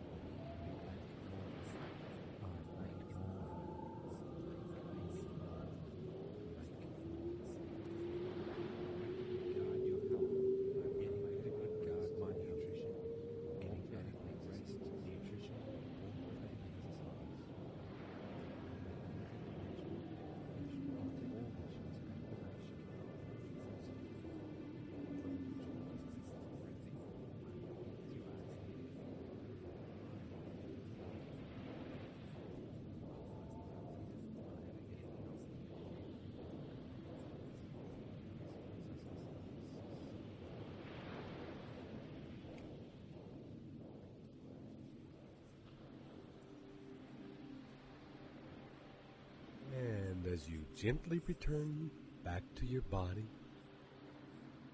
we will now use the focus of your awareness, the searchlight of your consciousness, and focus on that which you truly want. Begin to summon up the images, the feelings, and the pictures of your definite chief aim in life. Imagine, if you will, you at the center of this picture, and notice what you are wearing. Notice how you are breathing. Notice who is around you, who is in your awareness, who is in your heart. And as you look around this scene, see how it is that you interact with the world around you. What sounds can you hear? And remember, this is a picture of your life exactly according to your divine life design. And being immersed in this vision, where you have created your ultimate and most perfect life. What is it that you are feeling? What does your body feel? Does it feel strong? Healthy? Lithe? Limber? Energetic? How are you feeling emotionally? Where are you in this space? And if you are already very sure of where you are, consider the details. What are the things that are around you? Are you in nature or are you inside? Are there things hanging on the wall? Are there sounds of birds? And expand your awareness out beyond the immediate space around you. What is happening in the land around you? What part of the world are you in? What people do you interact with on a daily basis? And how do you interact with them? What do you do on a daily basis? What is your routine? Who do you talk to? What actions do you take? What is in motion in the environment? And be acutely aware of the emotion, how you feel, how you talk to people, how you cope with them, how you experience them. And experience this entire world that you are in that is happening right now. Experience it in a way that your mind, your awareness, your consciousness is open to receiving everything that you have in this space and receiving it with grace and ease. And what is in this space the thing that you love most about your life? What is the most powerful and exciting part of your life? What is the thing, feeling, or experience that has driven you to get here? What is it that you have told yourself every single day in order to achieve it? And on your next deep out breath, imagine that with you at the center of this glorious picture, the whole scene, and you at the center of it begins to vibrate, begins to buzz with energy. At the center, your body and every cell in it is filling with this picture, is becoming a tiny hologram of the big picture. Every cell looks like a tiny, identical version of your deepest and grandest vision of your life's purpose. Scan your body now and make sure that no cell, no particle has escaped, becoming a tiny, detailed universe reflecting your heart's desire.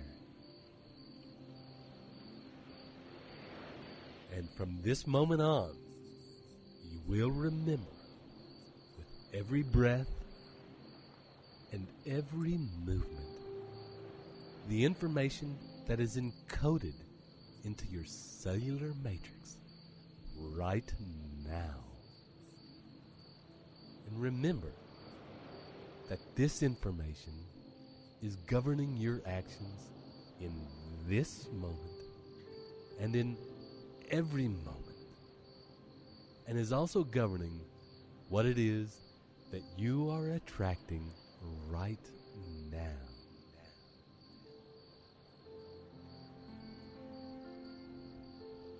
I hope you enjoyed this experiment in consciousness as much as we did creating it for you. Remember that if, at the end, you realized that your vision could have been even bigger, you can just do it again. Repetition is the key. So live each moment with focus and purpose. And we'll see you in the next meditation. This is Ted Ciuba and Mike Gardner. Wishing you travel well.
Welcome again to your very own recordings designed to help you understand and actualize the principles of Think and Grow Rich at the very deepest levels of your being. This is Ted Ciuba. And it's Mike Gardner.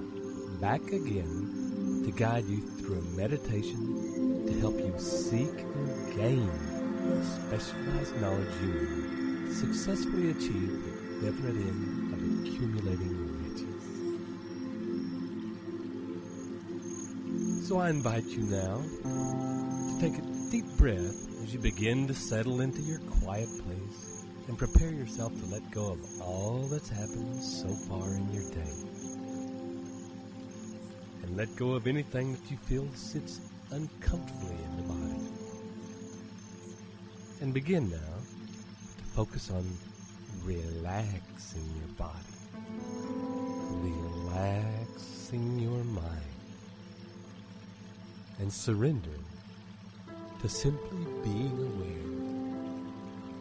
Breathing in, breathing out.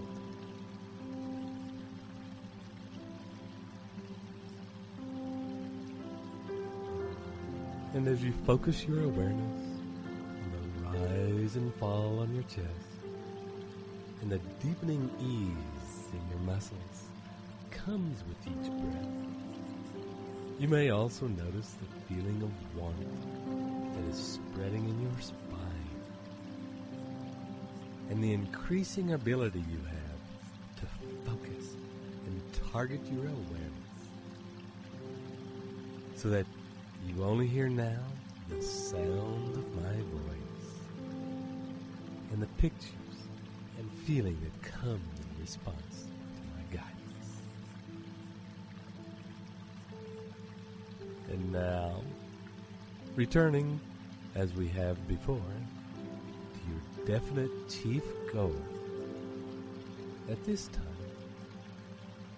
allow this picture of your future success to play as though you were watching a movie. And as you watch this movie, consider that these images, these feelings, these events have not yet happened. And as you watch this movie, this picture of your future success, allow a time frame to come into place around this scene. And as you do, imagine, is it off to the right or the left? Or is it up or down? And where is it in relation to something that is the same distance in the past?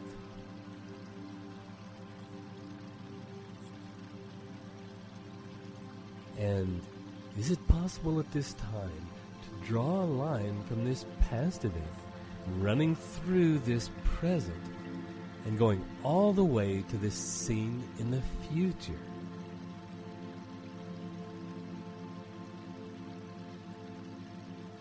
And when this line is in place, try moving this scene back or forward along the line until it rests in a place where it needs to be. The distance from now that it feels right.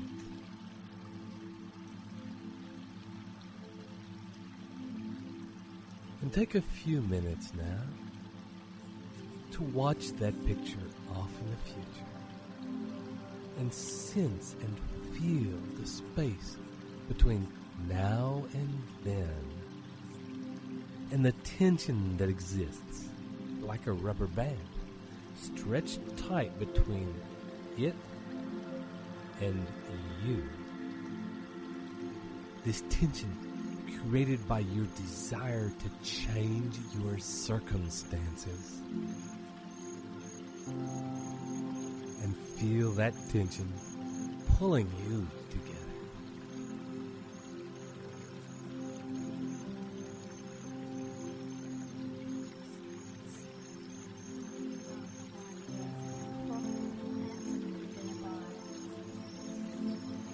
I leverage the law of economics.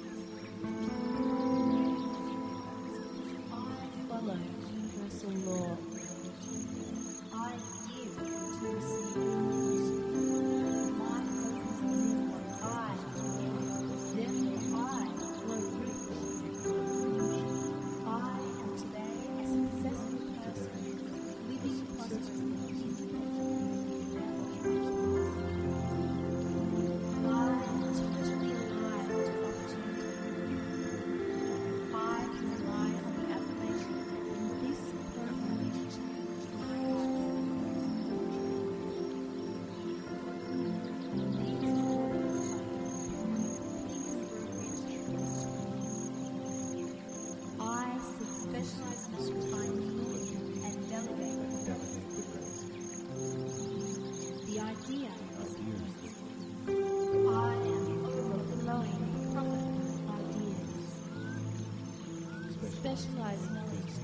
master. arrogantly acquire the specialized knowledge I easily, quickly, and elegantly acquire the specialized knowledge I need or desire. your knowledge into effective action. I embrace learning. You take daily positive action. I turn my knowledge into effective action. I take daily positive action on the knowledge I have acquired. I love my work and profit handsomely thereby. I leverage the law of economics. Because I follow universal law. I give to receive. My focus is in what I do. Therefore, I grow rich. I am today a successful person, living prosperously, independently, and prosperously. I am totally alive to opportunity. I can rely on the affirmation in this program to change my life. These recordings come from Think and Grow Rich. I seek specialized knowledge I need and delegate it. As you let go of that tension now and allow your future success to exist in its right place and time, imagine that with that movie of your goal in the future, that you begin to fill that gap, the intervening space, with slightly smaller squares. First, one for each year between now and then, so that each square can hold its own movement. And you can color all the 1 year squares a different color so that they remain separate in your mind from the smaller squares that fit between them. These smaller squares represent one for each month. And making sure you color each of these 12 monthly squares a different color from each of the 1 year squares, and filling in even smaller squares now, one for each week, so that the picture of your timeline is now broken up into movements which can each play their own movie, and will each represent a series of steps, of actions that you will take to achieve your goals. And for a minute or two, allow your subconscious mind to begin to fill in each of these squares for the years, for the months, for the weeks, between now and the realization of your definite chief goal, each with its own story. You needn't be aware of what each one contains. Simply allow your unconscious mind to do this work for you.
on your next deep out breath, we will ask your unconscious mind to present to you in the form of a series of pictures, movies, sounds, feelings, a list of the things, the information that you need to know in order for you to make your goals a reality.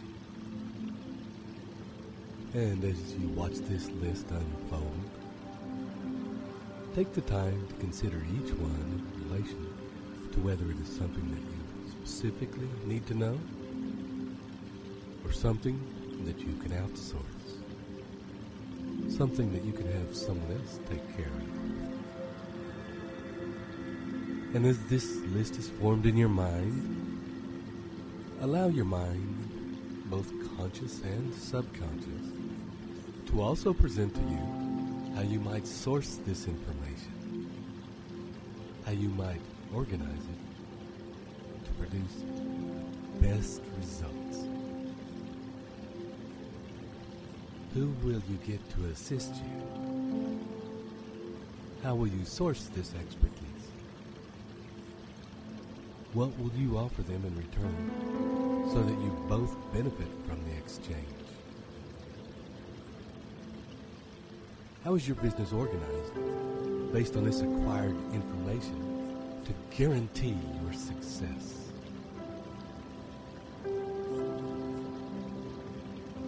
And continue as you breathe and relax to allow this deepened picture to form.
Today, a successful person living positive as you allow this powerful crystallization of a plan to sink in, imagine that this list of specialized information will guarantee your success begins to play out like a movie.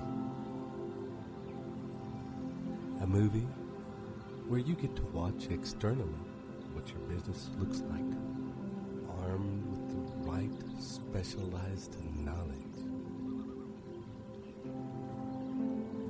And when you are ready, and that movie is fully formed in intricate detail, on your next deep in-breath, snap that picture up so that you quickly go from outside, witnessing the scene, to inside it and surrounded by it. And as you do find yourself fully associated, living, surrounded by this scene and all that happens, allow yourself to feel the feeling of having all the knowledge you need to achieve amazing success right at your fingertips, all organized perfectly to ensure an exacting and smooth running of your business and your life. Visualize in intricate detail the relationships with those who you have gathered around you to help you realize your vision. How do they help you? How is the relationship a win-win? How have you found this information? How have you found these people? How, exactly, has it changed the way you operate in terms of your life and your business? Has creating this information resource that is available at your fingertips changed the timeline of achieving your goals? And has it changed the goals themselves by expanding your possibilities?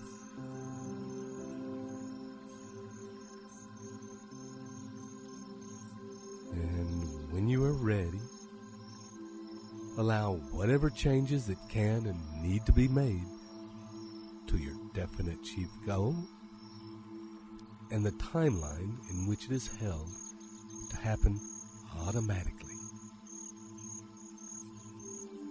And in your own time, take another deep breath and surrender and release all these images back into the hands of your subconscious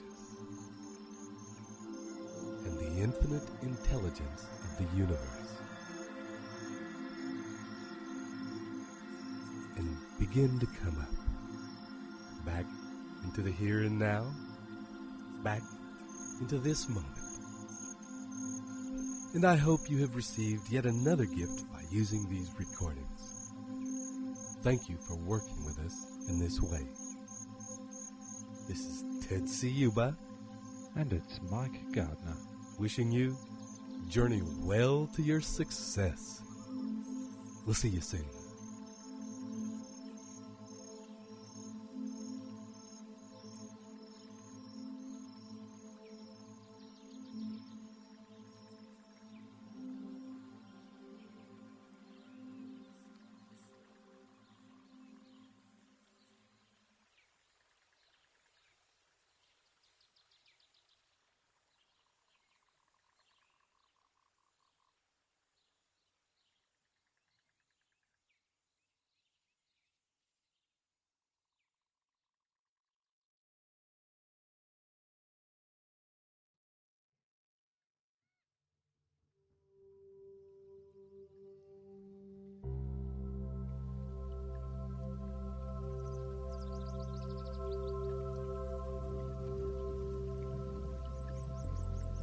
Hello again, and welcome to this very important recording designed to assist you in the exploration and mining of the gold contained in your creative mind.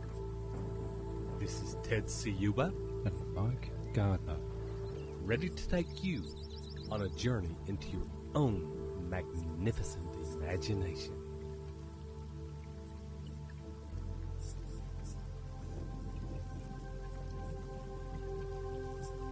And as you have already done in the past with us, take a minute to get yourself settled in a quiet place where you can get even more comfortable than you were the last time you were drunk, deeply inside. And for a few minutes, take some time to scan your body, becoming aware of the weight of your body, where it connects to the surface beneath you. And as you notice and feel that weight, and you notice your edges and your solidity, you'll also notice a growing softness in your muscles and the feeling of that relaxation spreading. And you also notice that you are beginning to feel heavier. Your arms sinking down, pulling your shoulders down into relaxation.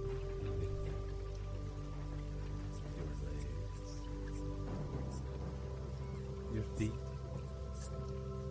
melting into the soft comfort of where you are now relaxing. And as they do, a growing warmth is beginning to spread through your body. And as that warmth spreads, you may notice your body feeling more and more at peace, while you begin to be aware of your mind drifting out.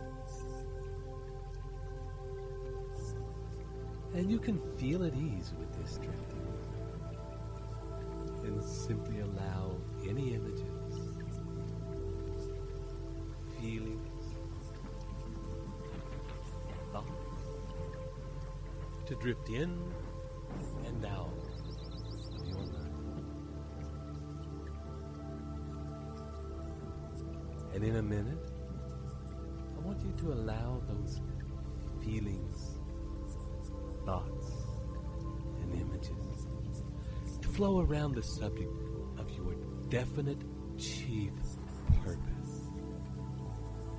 And as you focus on your definite chief purpose, allow yourself to simply enjoy the feeling of your life as it is becoming exactly the life you desire for yourself, for your family, for your friends and loved ones.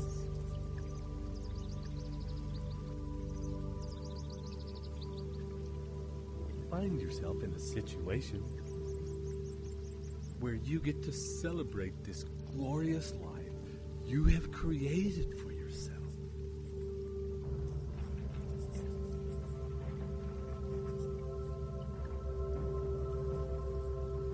Feel the feeling of deep gratitude for all that you have, for how you now live,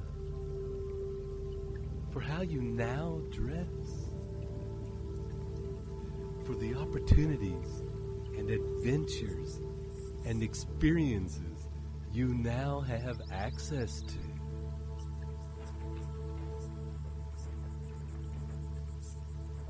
And as you bathe in that feeling of joy and gratitude, take a few minutes to explore and investigate your life, your relationships to those you love.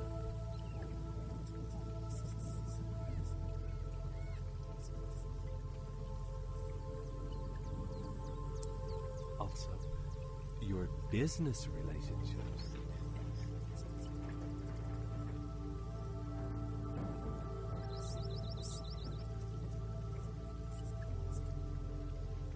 The people in your community how you relate to them.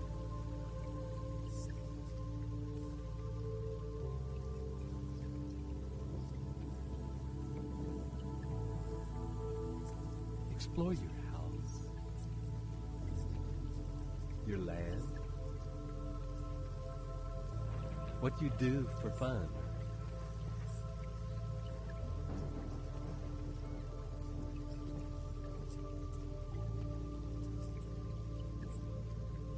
Allow this exploration to fill your desires and imagination,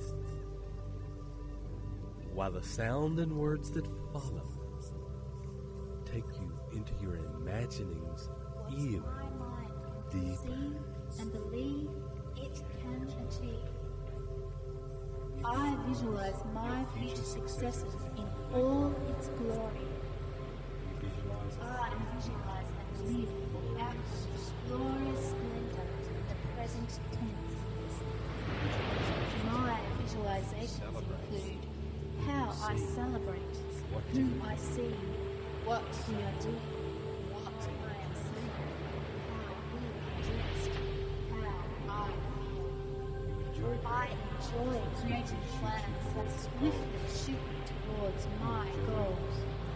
I enjoy engaging my imagination because that engagement with my present draws my goals magnetically toward me.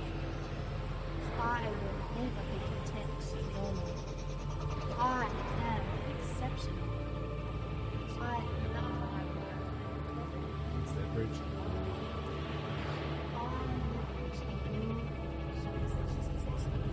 everything works because I follow universal law. I give to receive. My purpose is in what I can give. Therefore, I grow rich. I am today a successful person, living prosperously and I am totally aligned to opportunity. What my mind can conceive and believe it can achieve. I visualize my future successes in all its glory. I visualize and live out its glorious splendor in the present tense. My visualizations include how I celebrate, who I see, what we are doing, what I am saying, how we are dressed, how I feel. I enjoy creating plans that swiftly shoot me towards my goals. I enjoy engaging my imagination because that engages me and draws my goals magnetically. I will never be content to be normal. I am exceptional. I love my work and Leverage.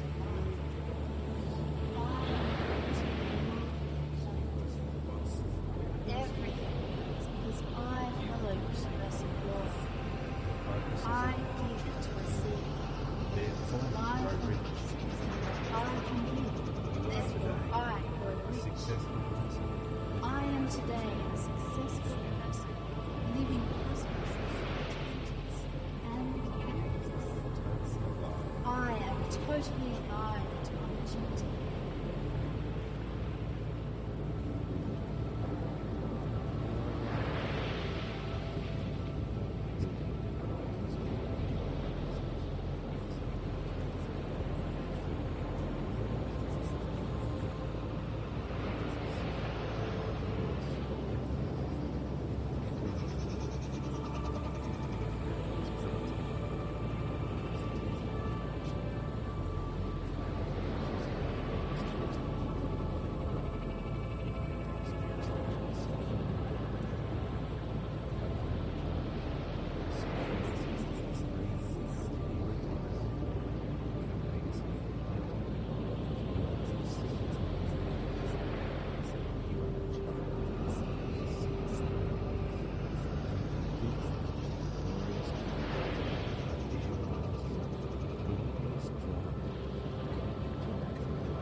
your next deep out breath, coming up just a little. Just enough to be able to follow my words.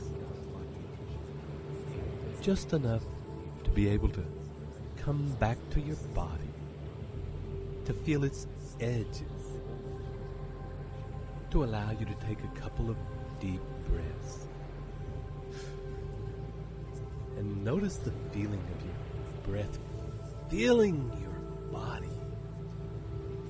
And as it does, expanding those edges out just a little so that you feel bigger. And on your next deep in-breath, beginning now to start to drift out again. This time, out into the room around you.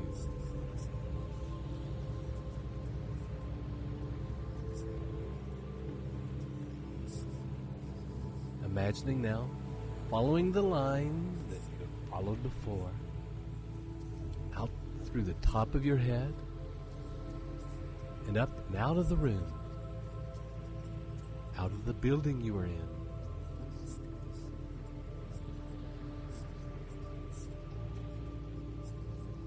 And slowly out into the sky, out of the atmosphere.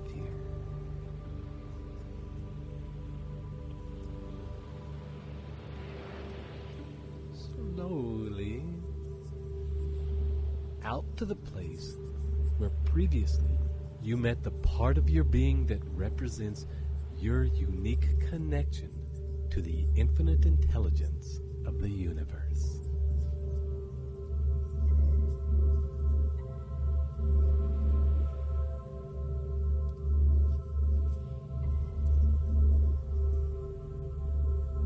And as you return to this place of connection to infinite intelligence, meet again with this part of yourself personified, like old friends. And as you allow yourself to merge again with this being, continue to drift even further out.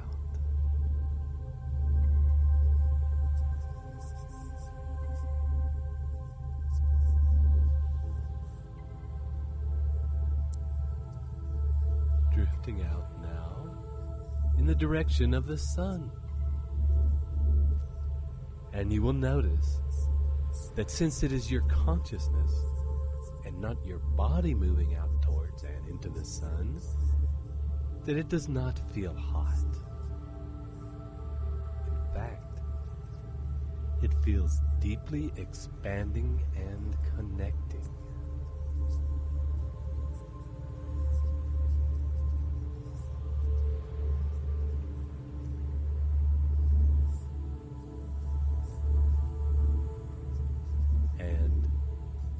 Partnered as you are to your infinite connection to the intelligence of the universe, allow this part of yourself to take you to a place where your deepest creative instincts lie.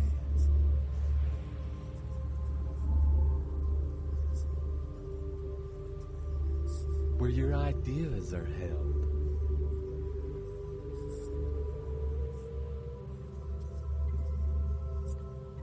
Where the magic of your most glorious imagination transforms the seeds of your inspiration into visions of wonder and power. This is the womb of your most magnificent dreams.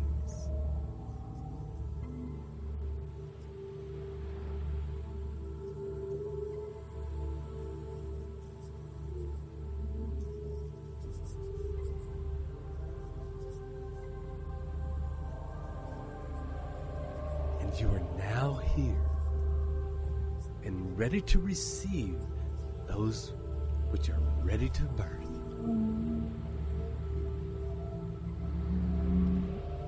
And take some time now to stare in wonder at the unfolding of some of these ideas. them to unfurl and reveal themselves to you.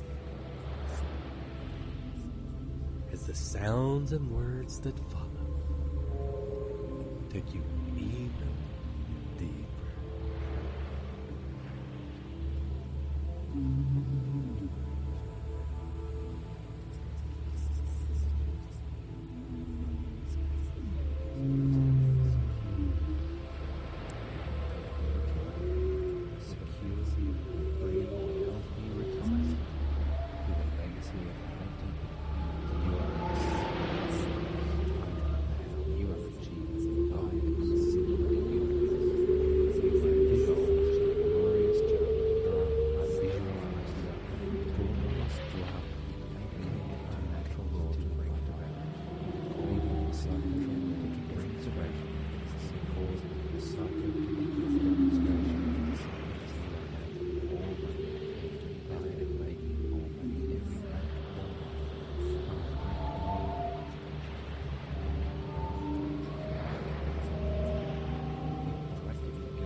What my mind can conceive and believe, it can achieve.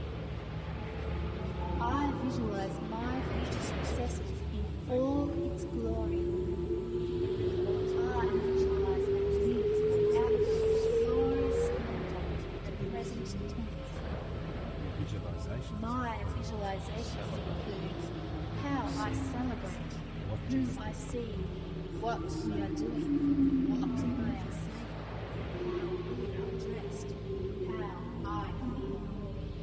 I enjoy creating plans that swiftly shoot towards my goals.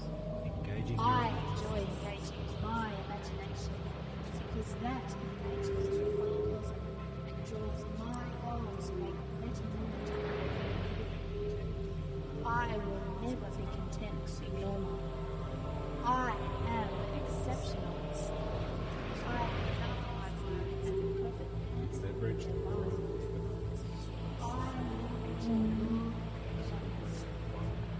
Everything works because I follow universal law.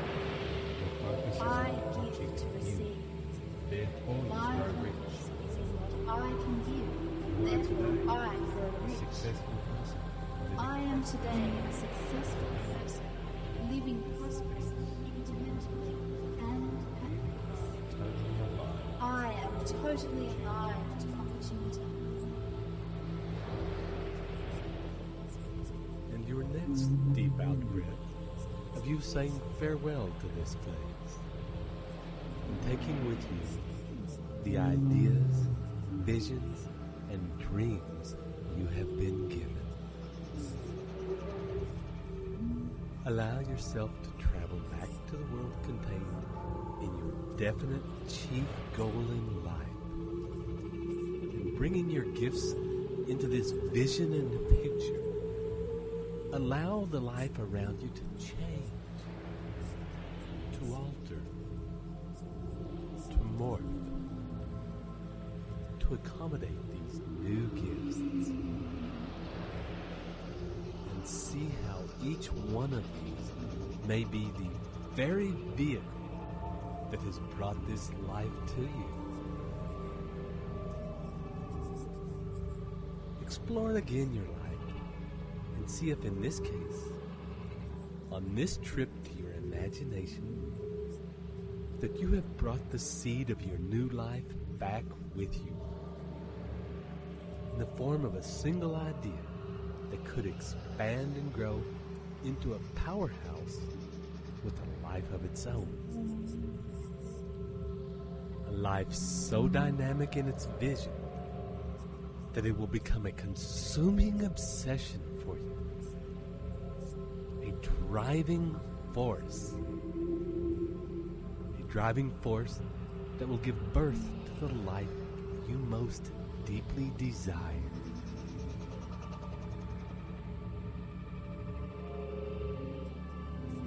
And when you are ready, follow this life back to the present moment.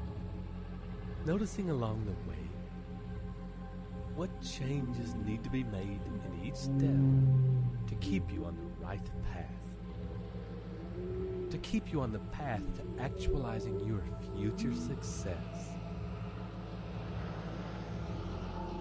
And on your next deep breath, bringing all those thoughts and changes right back into the here and now, to this place where your body lies, to this moment, right now. And know that as you sit with these new gifts, with the seeds of change, that right now your subconscious mind is in the process of transmuting these seeds into a definite plan of action that can be used to create and accumulate success and wealth. And you can simply trust that when you need this plan, those answers,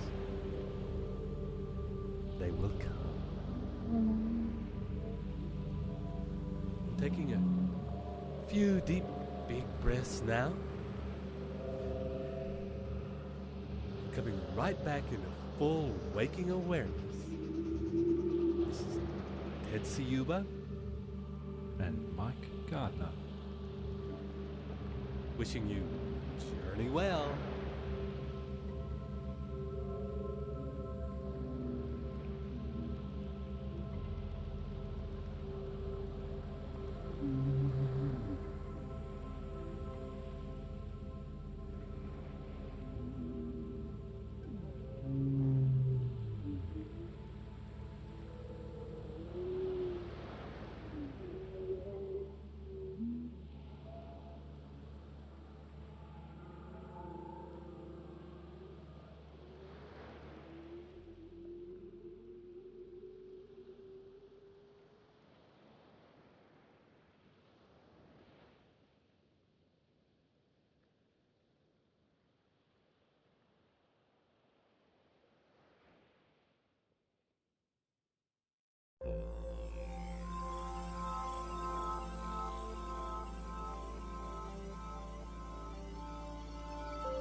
Welcome to your next step in your journey to instilling the new Think and Grow Rich in the mind and crystallizing your deepest desires into your life. This is Ted Ciuba And Mike Gardner. Inviting you now to prepare for the next step in your process, organized planning. And for this process, and because you are getting well practiced at dropping into a deep space now, we will change our normal way of doing things by asking you to sit up at a table with a pen and paper. If you need to pause this recording now, offer a moment to get yourself organized, then press now. And as we continue now, sitting up at a table, feet flat on the floor, hands resting in your lap, your eyes gently closed, and taking a few deep breaths, and beginning to drop inside.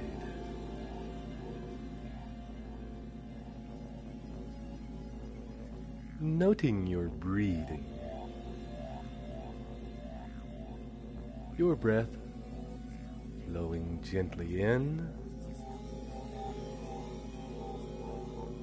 and out.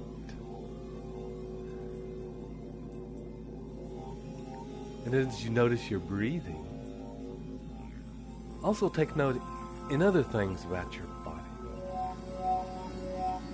Bring your consciousness to your edges. Notice your hands in your lap, how warm they are there. And as you notice the weight of them in your lap, you will also be aware of the weight of your shoulders as they drop into relaxation. And as that relaxation spreads, your spine will begin to soften and your neck relax. Feeling warmer and softer. As your neck relaxes, you will begin to feel the weight of your head and the balance that must exist in your body as you sit upright in order to keep your head sitting tall on your neck and shoulders in a completely easy and relaxed way. And as you sit there, perhaps making minor adjustments in your body to achieve that perfect balance, you'll also notice your scalp relaxing around your brain, your skull expanding with each breath, your eyes relaxing and softening in their sockets, and muscles in your jaw easing their tension,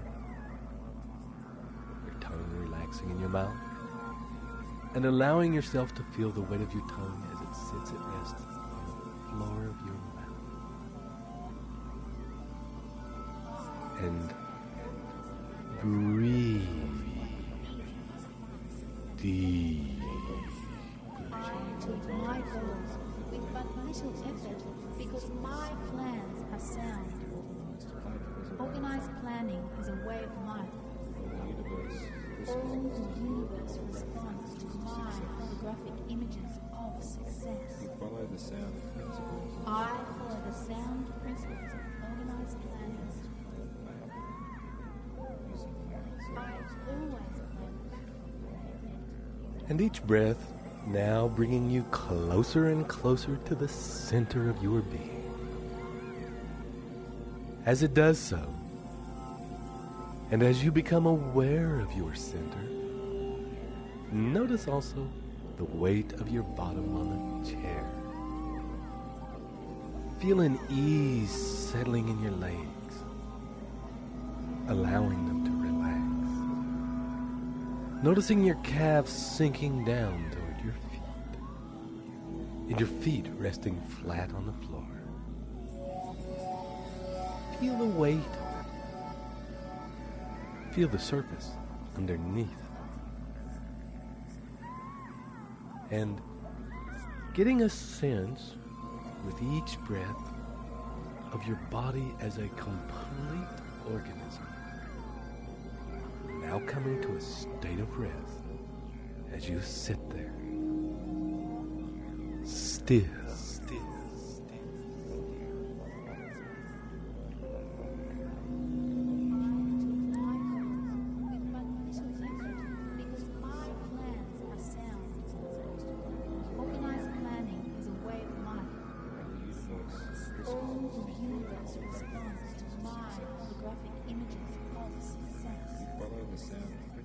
I follow the sound principles of organized planning. I always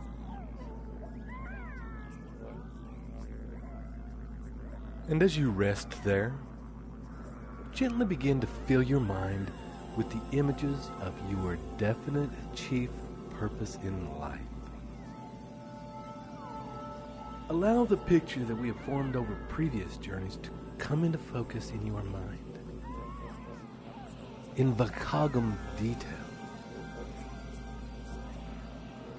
Bringing the vibrancy and the light and the colors which you have imagined for this vision into acute awareness. Surround yourself with this picture. The details, the feelings, the emotion. What is in motion? What is moving in your environment? What does it look like?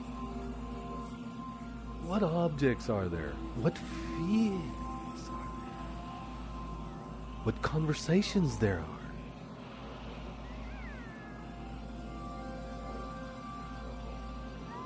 Noticing the people that are in your life and the feeling of the relationships that you have.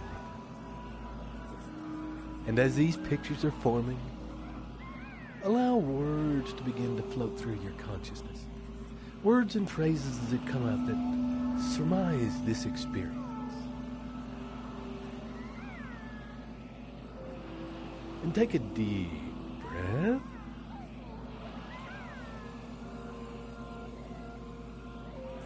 And drop in a little further. And as these words and phrases pass through your mind, they take you in even deeper.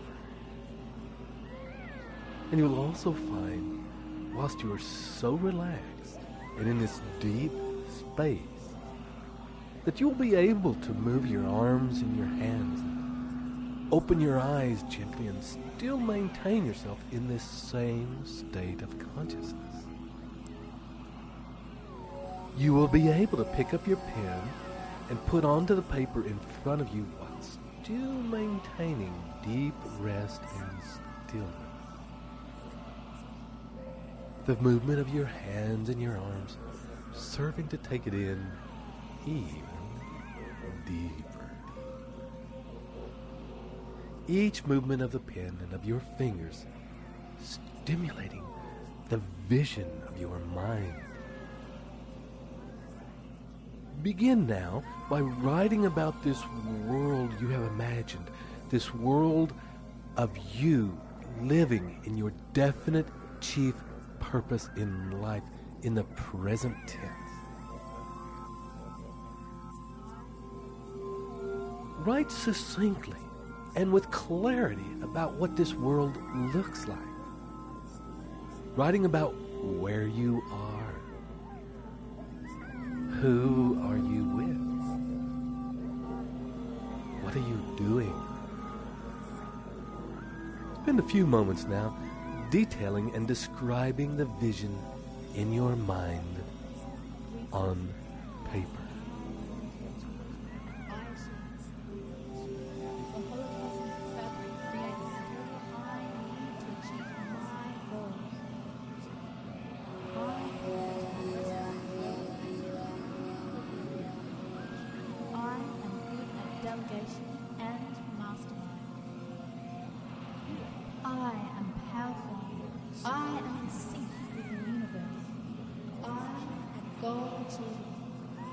Opportunity has never been better. These are the best of times. We live in a global village, and I profit from that fact. I am good at organized planning. I find it easy, fast, and effective. I achieve my goals with but little effort because my plans are sound. Organized planning is a way of life. All the universe responds to my rough images of success. You follow the sound principles. I follow the sound principles of organized planning. I always plan backward from an event using milestones and timelines. I am on target. I keep track. What the mind can conceive and believe it can achieve. Resources and events you plan to achieve. The people, resources, and events I plan to achieve, I achieve. The holocosmic fabric creates whatever I need to achieve my goals. I plan to progress and grow and develop. I am good at delegation and mastery. I am powerful. I am sick. I go achieve.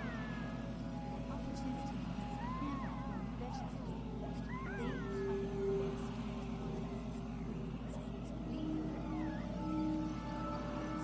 And next, begin to describe the feeling of this world, this vision, your life you have created.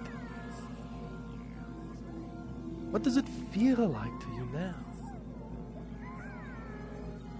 How do you feel in yourself? How do you feel about yourself? How do you feel about those around you? How do you feel about the relationships you have? How do you feel emotionally about your business? About what you are offering the world? About what you are giving?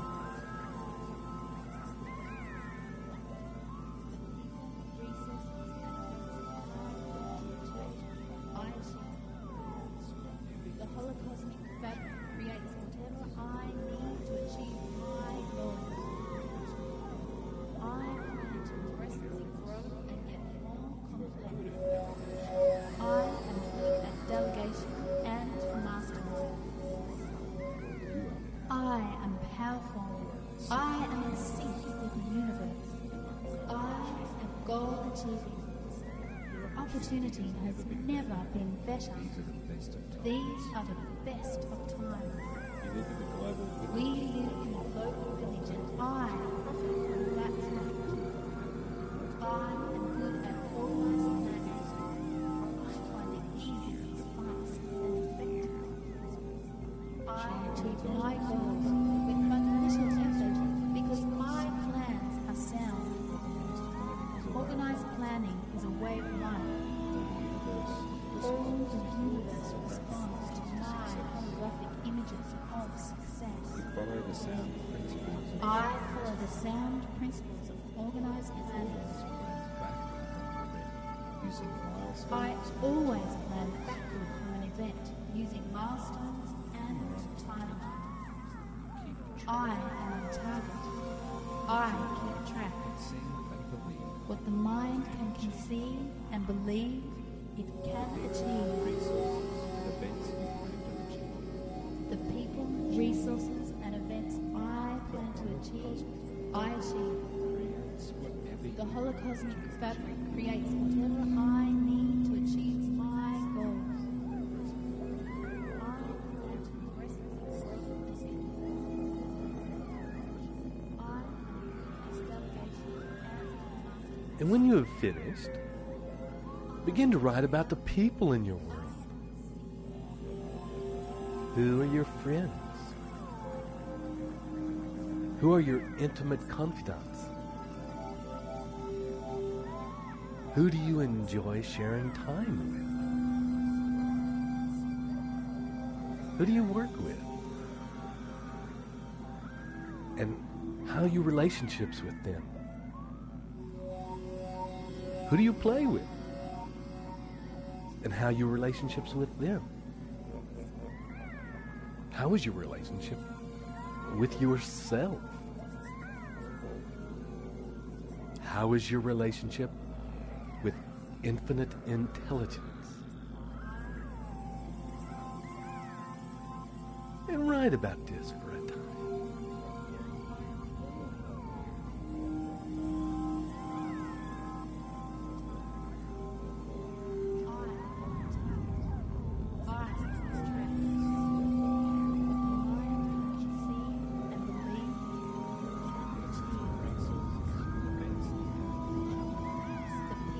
Resources and events I plan to achieve, I achieve. The holocosmic fabric creates whatever I need to achieve my goals. I plan to progressively grow and get more complex. I am good at delegation and mastermind. I am powerful. I am in sync with the universe. I am goal achieving. Opportunity has never been better. These are the best of times. You live in a global village. We live in a global village and I profit from that fact. I am good at organized planning. I find it easy, fast, and effective. I achieve my goals with but little effort because my plans are sound. Organized planning is a way of life. All the universe responds to my graphic images of success. Follow the sound principles. I follow the sound principles of organized planning. Using milestones. I always plan backward from an event using milestones and time. I am on target. I keep track. What the mind can conceive and believe, it can achieve. Resources and events you plan to achieve. The people, resources, and events I plan to achieve, I achieve. Creates whatever The holocosmic fabric creates whatever I need to achieve my goals. I plan to progressively grow and get more. I am good at delegation and mastery.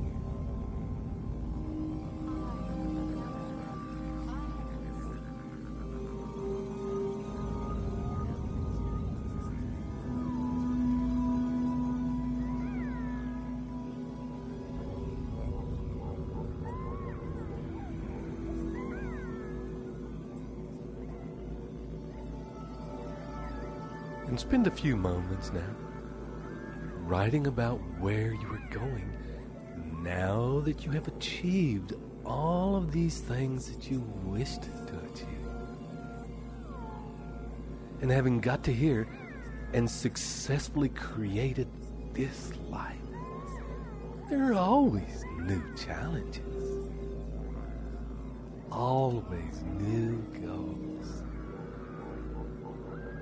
Always new lights on the horizon. Always new things you would like to achieve. New states of mind you would like to experience. So, considering everything that you have achieved so far, what is the next step for you? Where are you going? What is it that's next in your life? And when you have finished writing down all of these details, put your pen down and your hands back in your lap. The movement of your arms taking you deeper in. Coming at rest again to that same state of stillness and resting.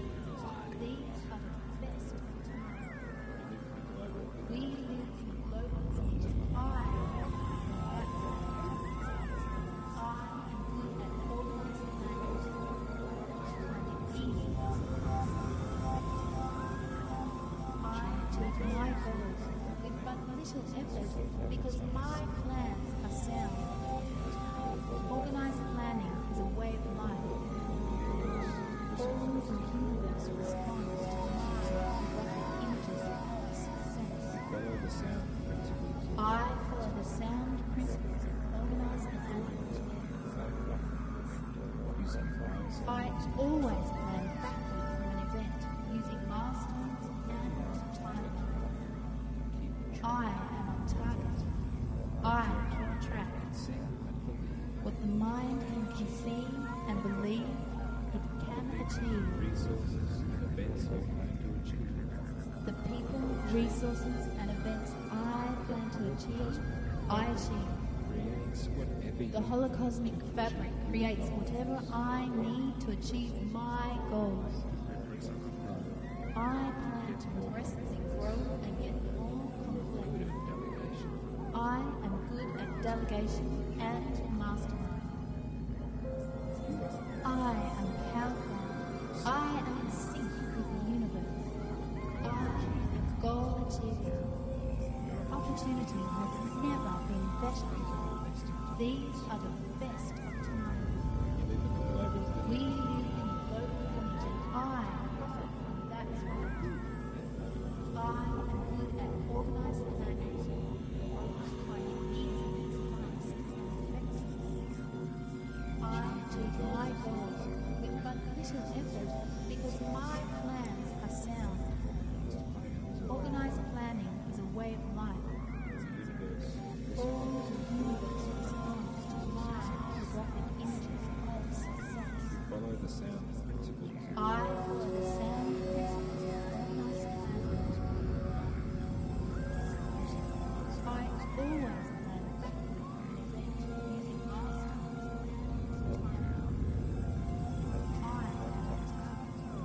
I attract.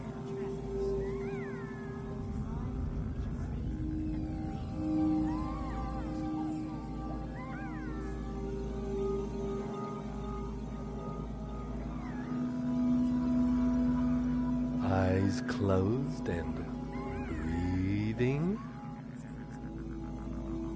And in a moment, taking a deep breath, allowing your mind to empty and feel clear.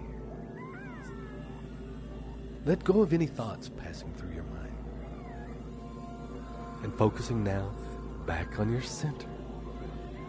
And as you focus on your center, consider your life as it is right now.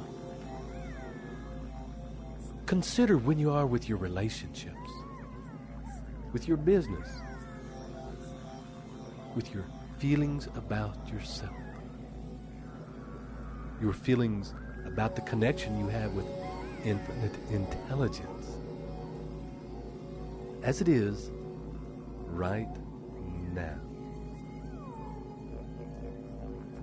Consider the results you are producing in your life, irrespective of whether you believe them to be good results or poor results. Consider without judgment exactly where you're at. And as you gather the information and form the picture of where you are at right now, take the picture of your definite purpose of where you want your life to be and superimpose that over the top of the way your life is right now. Whatever I need to achieve my goals. I plan to progressively grow and get more. I am good at delegation and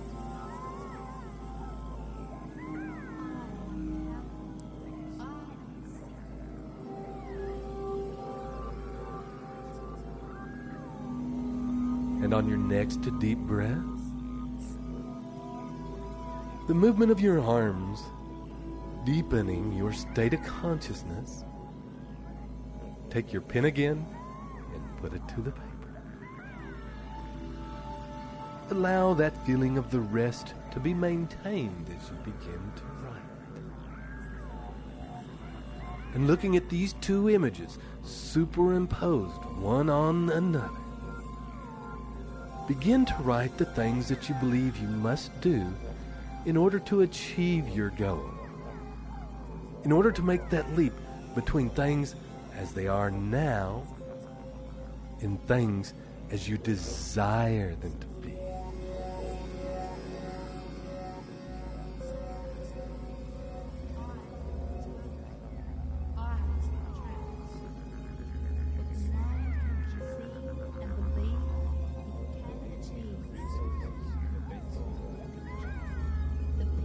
resources and events I plan to achieve, I achieve.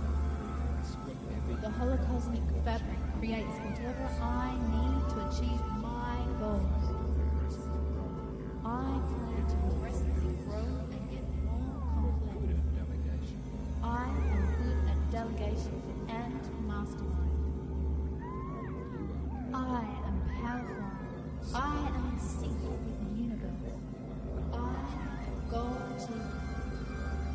opportunity has never been better. These are the best of times. We live in a global village and I offer that fact. I am good at organizing planning. Finding easy. I achieve my goals with but little effort because my plans are sound. Organized planning is a way of life. All the universe responds to I follow the sound principles of organized planning. I always plan using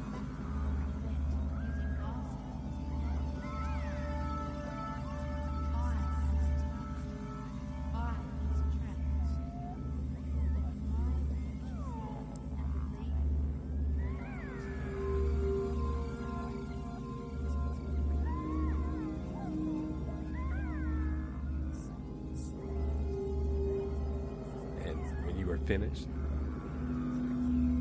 make a list of the knowledge and information that you believe you must have in order to achieve those things. Deepen that list with the resources that you believe you need to have in order to achieve that goal. What people or what types of people must you meet in relationship with? Mastermind.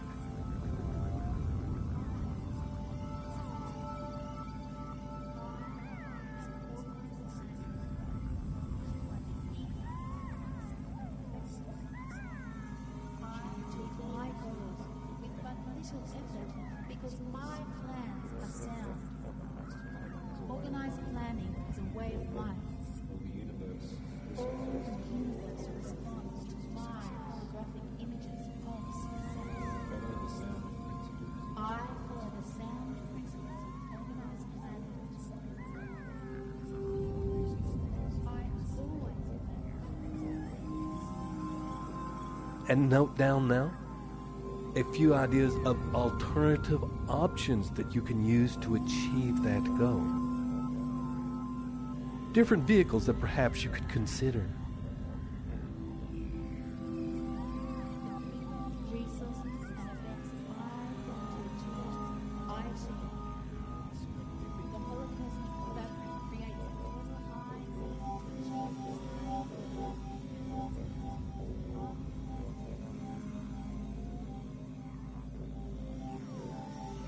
Make a list of obstacles that you foresee might stand in the way of achieving your goal.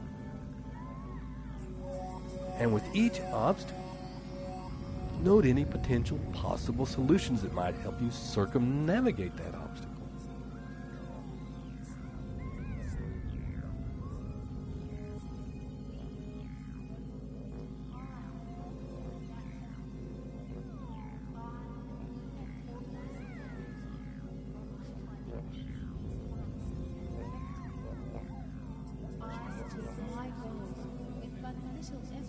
Because my plans are sound.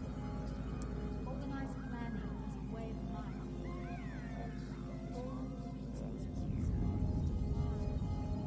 Make a list of anybody you know who has achieved a similar kind of goal that you want to achieve.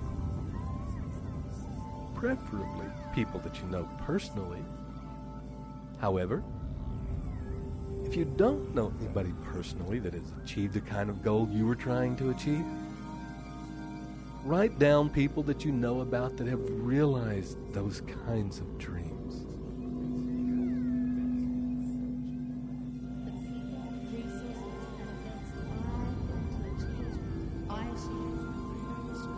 The holocosmic fabric creates whatever I need to achieve my goals.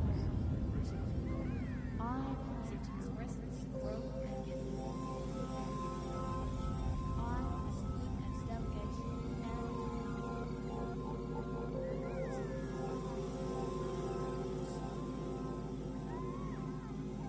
And make a list of anybody that you know of who has succeeded using the same vehicle that you wish to use to manifest the reality